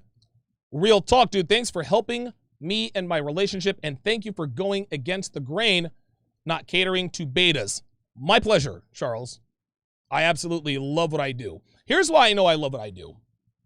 If I were to win the lottery, if I won like a $700 million lottery after taxes, you think TSR primetime would go away? Oh, no. Oh, no. No, TSR primetime not going nowhere. Dude, I build a bigger, badder studio. I hire a staff. I'm doing events every month. Dude, I'm trying to get the word out. This is why I know that I love what I do, because I would do this for free. If I could do this for free, absolutely would. If I didn't have bills to pay, and if I didn't have financial goals and objectives and all that, I'd do this for free all day long. You kidding me? But because this takes time and money and effort, I got to be compensated for it. But if somebody were to hand me a $700 million check, you kidding me? I'd take about a week to get my affairs in order, and I'd be back and better than ever. Back and better than ever. I would never quit doing this. Red Pill Mike with the $5 super chat says, Randy, once you sleep with enough women, nobody will need to explain anything to you about how sleeping around destroys women. Mic drop. Absolutely. Right. See, this is why I knew this was a BS question. Right? Randy has no experience with women. We know he doesn't have, we know he has no experience with women because he is asking me, well, how exactly does sleeping around destroy women? Dude, if you had experience with women, you would know the answer already. You would, dude. Yeah, real talk. BK Standard, $5, says that was so entertaining. Get him. Randy is definitely a chameleon. No, he's not. Randy's not a chameleon. Randy's as transparent as tape, man. James Young, $5, says, Randy sounded like he was trying to shame you. Yeah, I think, yeah, right. Like, don't you feel guilty? Hell no. Get the hell out of here at that. He'll go on his Black Bolt China. Donovan doesn't feel guilty about being the problem. I didn't hold a gun to these women's head. They opened their legs to me of their own free will and volition. What am I supposed to do? Not bang them? The hell out of here with that, man. Takes two to tango. Takes two to tango, Randy. How about you ask all those hoes out there if they feel guilty about sleeping with 300 dudes? Then get back to me with that. Oh boy. Oh boy. Sharpe Stream is... So Apollo in Sharpe Stream says, man, I literally had a woman tell me that today. You know all the right things to say. I just agreed and amplified. I learned that from you, DS. Thank you. Absolutely. Dre Raven says, this caller sounds like he wears black turtlenecks and tweed jackets with suede elbow pads. Mr. E 1976 on the Sharpe Stream side says Randy is disingenuous on so many levels in my view. Yeah, look, dude, the very first time I listened to this, I was like, dude, this guy, give me a break. I want you to explain exactly how. Get the hell out of here, dude. The fact that he asked me that question lets me know right there that he disagrees. Because of course you disagree. Otherwise, why ask the question? I've never had anyone in here. I've never had anybody call or text or chat. Donovan, explain to me exactly how sleeping around destroys women's bodies, minds, and souls. Then he wants to get, well, you know, the metaphysical. Randy, dude, seriously, man. I'm not as smart as I sound, but dude, you're not as smart as you sound, my friend. Like, you can talk all you want about studies and statistics and da-da-da-da-da. I had a black bill guy call into my show, snuck in, talking about the GDP. Dude, get out of here, man. Nobody is impressed that you know what the GDP is. Give me a break with that.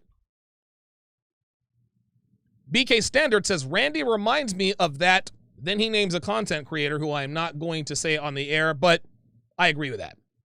I agree with that.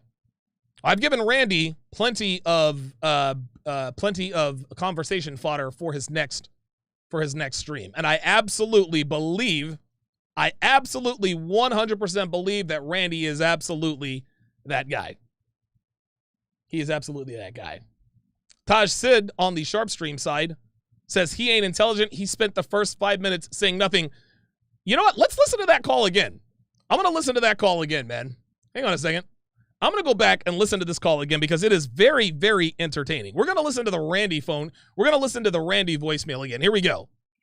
Hi, this is Brittany from Wait a minute. Nebraska. Wrong one. Hello, Donovan. Love your content. I've been listening to your show recently, and I love it. I think you're a brilliant, well-spoken man. Oh, please. My name is Raimi, by the way. I'm from Toronto, Canada. I've been living in Japan for quite some time, so I'm calling you from Tokyo. But you say a lot that a woman's promiscuity leads to her destroying her mind, her body, and her soul. I was wondering if you can elaborate on that and explain in detail, like maybe spend a video talking about, in detail, how exactly it destroys her mind, body, and soul. And what do you mean by soul? I'm a materialistic naturalist. I don't believe in the existence of souls. Can you explain what you mean by soul? I doubt you mean the metaphysical concept of soul. I'm sure you mean something else and are just using soul as a metaphor. But I was wondering if you can elaborate on exactly what way it destroys her. Here comes the shaming. In these three categories. Categories, this interests me quite a bit. Yes, of course it interests me. In fact, I'm also wondering, do you ever feel guilty that you contribute to the destruction of a woman's mind, body, and soul, That's the tell. By sleeping with her if she's a promiscuous woman? Since you're just one more guy who takes one more piece of her away. Then he tries to cover himself. Be, deteriorated just a bit more. Yes, I was wondering if there's any guilt, because I know you, like me, have no problem with sleeping with. I always love very much. And, he tried to put me on the same level. You're a really entertaining guy. And, very smart. Yeah, really entertaining. Yeah, very smart, very entertaining. Yeah, very, very, very. Did I say that you're smart? Then he tried to put us in the same category. Listen, I know you like sleeping with girls. Like, listen, I like to sleep with girls. You like sleeping with girls. I'm just wondering if you ever feel guilty. Oh, Randy. Tell you what, man. My trolls are having to get increasingly creative. Because listen, dude, I am completely, I'm insulated, man. Like, nobody communicates with me unless they pay. Not something I wanted to do, but it is something that is necessary. Right? I talked about this the other day, man. I don't read the comments. Devin doesn't even read the comments. We pay somebody else to read the comments and ban the people they know that we would ban. I don't read my social media feeds. I don't read none of that. I don't read none of that stuff. I got people managing my social media. Dude, one of my social media feeds is actually being ghostwritten by a very intelligent human being. So then they think, oh, we can get him through email. Guess what? My email is filtered too. Every single one of my emails goes to Heather E. Paulson, and Heather E. Paulson is simply, she is simply an employee of mine. A lot of people think that Heather Paulson is really Devin. No, that's not. So listen, and I tell Heather very, very clearly, I'm not trying, don't let any hate come through. If they call me names, whatever, simply delete it, block their email, whatever, I want these dudes to know that they are spinning their wheels. You can't get to me if you don't. I mean, that's just how it is. Not something I wanted to do, but listen, man, when I make myself and my content available to the public, the knuckleheads come out. They spoil it for everybody. That's what I got to do. King Henry, $2, says that's obviously a question only a simp will ask. Red Pill Mike, $5, says, Donovan, do you ever feel guilty about smashing strippers just trying to top Randy? No, never felt guilty. Oh, this is funny. Oh, he says he actually typed that with a straight face. No, you didn't. Oh, that's funny. Oh, my God. Oh, Takeem Hilton says, Devin has numerous aliases on YouTube. No, she's Devin. That's it. She's Devin. Nope. That's it. We don't play games like that. Oh, he said, yes, I did. Straight laughing. That's funny as hell. I figured out what the problem is with my sound. It is not my soundboard. It is actually the settings in, oh, my bad, Takeem. He said, oh, he was, oh, okay, see, my bad. All right, so Takeem was being sarcastic. Sorry about that. God, sometimes I do take myself too seriously, man, because when it comes to this trolling stuff, man, I have post-traumatic troll disorder. Like wake up in cold sweats, but this is why I separate myself from those guys. My sound has nothing to do with my Rodecaster Pro. I hooked up my new sound mixer to it, had the same distorted sound. It is actually the settings in my OBS. I hired a guy to tweak all of the settings on OBS to take advantage of all of the nice expensive cameras that I have, and in so doing, he also tweaked a few of the sound, settings, and that is the reason for the distortion. So I have figured that out. And hopefully I can get a hold of him. At some point. He can jump in and get me all squared away and taken care of. Freelance Ronan said, man, the trolls were rough back in the days. Yo. Oh my God, dude. Holy moly, dude. Like, dude, I used to, oh God. And the trolls increased exponentially when I went over to the Black Manosphere. Man, I had them dudes in my chat when I'm on. Dude, when I'm doing my show, I'm like, oh my God. So I had to insulate myself, man. Like, again, I want you guys to know, man, I hate having to put myself behind a paywall, man. I really do, because this is what I love doing the most, man. This is what I absolutely love the most, as I cock my ban hammer in case there's any shenanigans getting ready to happen. But I hate having to put my entire self behind a paywall, because because I enjoy interacting with guys. I like seeing and getting the emails from guys. Hey, Donovan, you changed my life, man. Like, Donovan, I did this. You suggested this on this podcast. I did it and it worked, Donovan. I'm happier. I'm healthier. Like, I miss that organic back and forth that I used to have with the guys, man.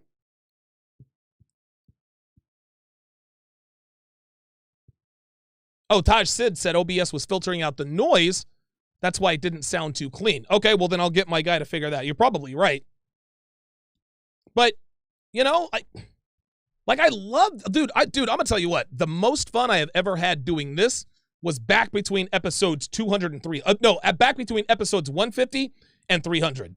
Dude, that was back when it was Miami J, Simply Deep 1985, V for Velian, Paul Sanabria, who's in the house.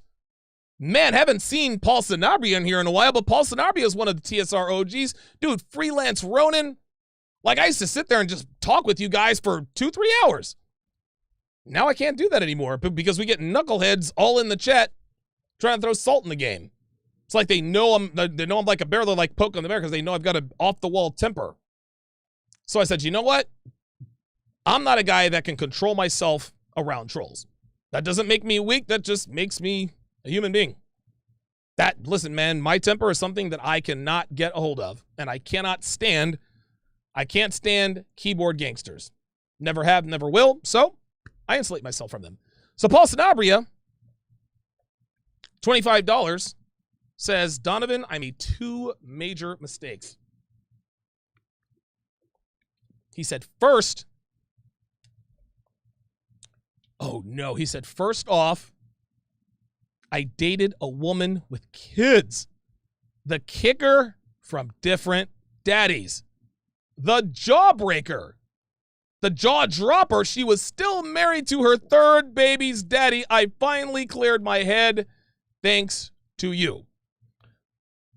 Well, I'm glad you got out of that situation, Paul. And listen, man. Listen, dude. Like, even after I found this community, I was still stepping in you-know-what. I made egregious mistakes with girls. Like, the first 3.5, 4 years in Vegas, it was rough. Yeah, I was smashing a lot of tail, but, dude, a lot of collateral damage. Oh, yeah, Freelance Ronin mentions ETF 42. Dude, ETF, you know what? Red Pill Mike is ETF 42. That's kind of what he's like. Yeah, dude, but I remember dude, that was the original gang, man. That was the original gang. I used to love doing those shows, dude. But, the more influence you get, the bigger you get, the more the trolls come out. So, it is what it is.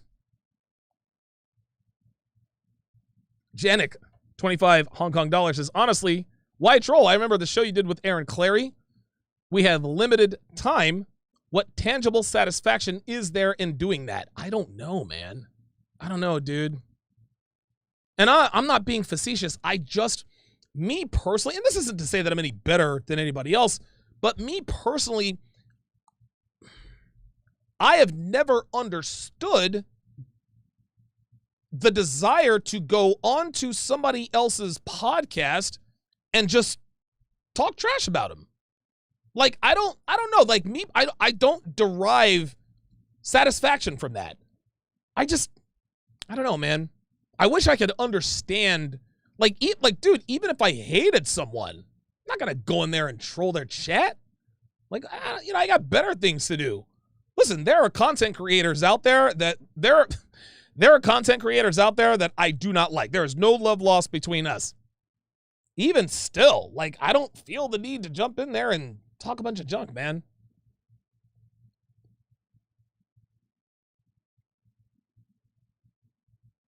The House of Shadow says, do you think that women will learn that early monetization of their bodies is a LTO? What does LTO mean? Is a long-term... Gotta help me out there, House of Shadow. Gotta help me out because I'm not. Listen, I'm 43, man. I don't know all of these acronyms. Somebody tell me what LTO means. Hang on. Left turn on. I mean, I don't know. Let me look that up. LTO acronym. Oh, there we go. Oh, limited time offer. Okay, so let me read that again. He says, do you think that women will learn early that monetization of their bodies is a limited time offer? Yeah, I think they do. Women know that at some point they're not going to be able to use their looks to leverage resources, right? Like they understand that at some point they're going to have to rely on things other than their looks. So what they'll end up doing is they'll save a lot of money. They'll do it for a good long time, get a nice stash, and then, be able to live their lives. A lot of girls don't realize this. Some girls realize, hey, listen, I'm making $100,000 on OnlyFans now, but that might not be the case in 2 years, right? Like you just never really know. You just never really know. I think that there are a finite number of girls. I actually talked to quite a few women who are escorts. And they had dude, it was weird. Like they had a business plan and everything. Like, dude, we'd be at the strip club. Oh, all right. We'd be in the owner's office partaking in various nasal treats. And I'd be in there with these high-level escorts, and they have like a book and everything. And they're like, look, I want to have my house paid off by next year. I want to buy another house in Summerlin the year after. I'll do this for another 3 years. I'll stash some cash here, put some in a 401k, put my kid through college. I can retire at 31 years old and never have to want for anything in my life. Like they have the plan because they know they're not going to be escorting until they're 40, right? So some girls do realize that it is a limited time offer, but unfortunately, most of them don't. Most of them don't realize that. Eddie Daniels says, I think women's entire strategy is based on conning as many guys as possible for attention and resources than double-crossing them. Once they get that attention, there's no more need to put out. Yeah, I guess I could agree with that. I guess partially. This is why you have to make a woman work for your attention and affection.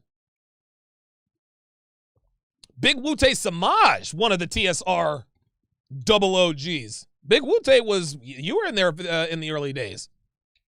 You better believe it.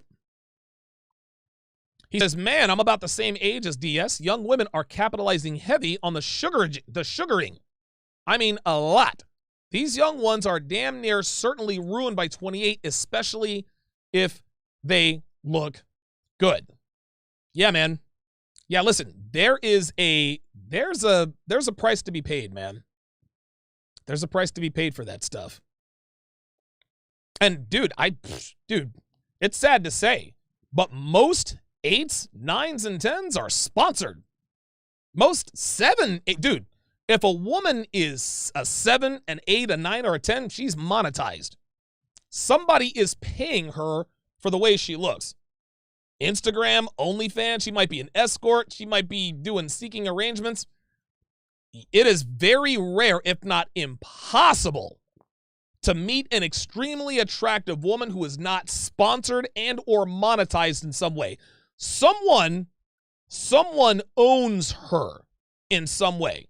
Someone is paying for her lifestyle based on the way she looks. And if someone owns her in that regard, then she's gonna have to, smash and dash, man. It's like I said, man, a woman never belongs to you. It's just your turn. And a lot of people would say, well, Donovan, what about Devin? It's just your turn with her, isn't it? Yep, sure is. And listen, dude, that's real talk. I don't know what's going to happen with us in 6 months. Hell, I don't know what's going to happen with us in 2 weeks. I don't know. I take nothing for granted. Now, I care for Devin very much, and I hope that my turn is longer than I can imagine, but guess what? I don't own that woman. Dude, I don't have any assurances that she's going to stick around for the duration. You kidding me? Put up with my crazy ass for another 4 years? Psh. Hell, she's already, dude, she's already got PTSD as it is, man.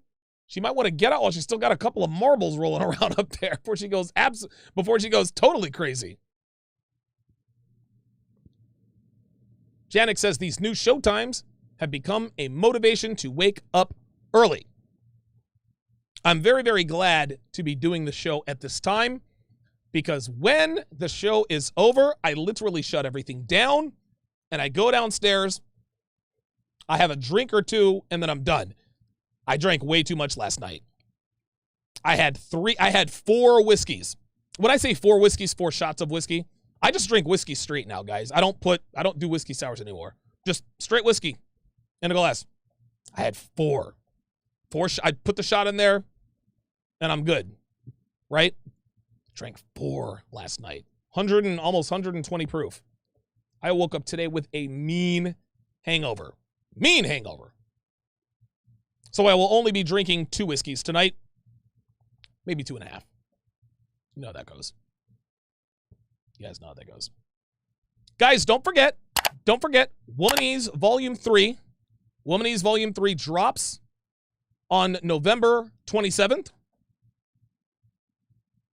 Oh, wait a minute. There we go. Womanese drops on November 27th. That is Black Friday of 2020. Again, over 400 translations of the most common phrases, questions, and statements that women make to mislead and deceive you. And listen, I'm telling you guys what, man. Real talk. Space is limited. Number 1, space is extremely limited. And there is a very narrow window for enrollment. Guys, you got to get up. You got to text girls to 313-313. Get on that waiting list. DonovanSharpe.com/womanese3 if you want to get on that waiting list.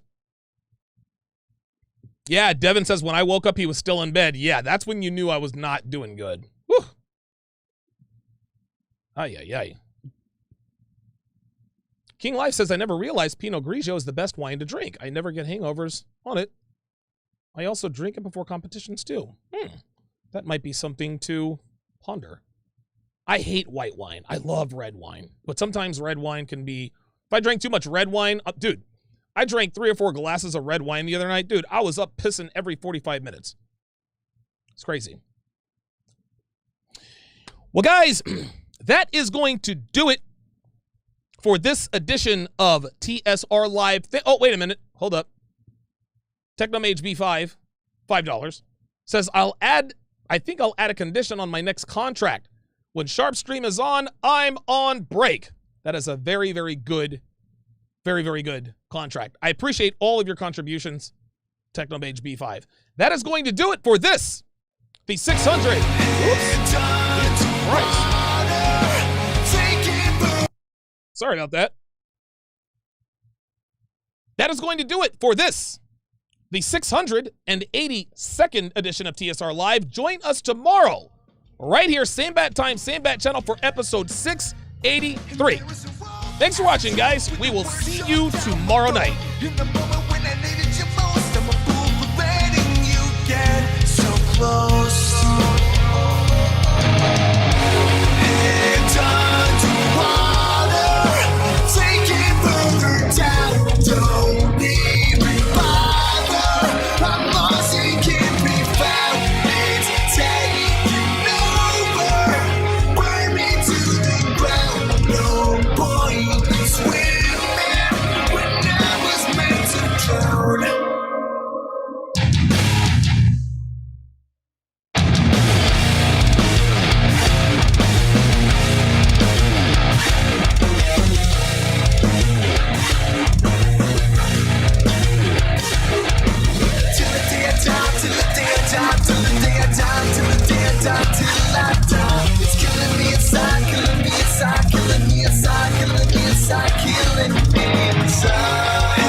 Get thousands of hours of content not found anywhere on patreon.com/Donovan Sharpe.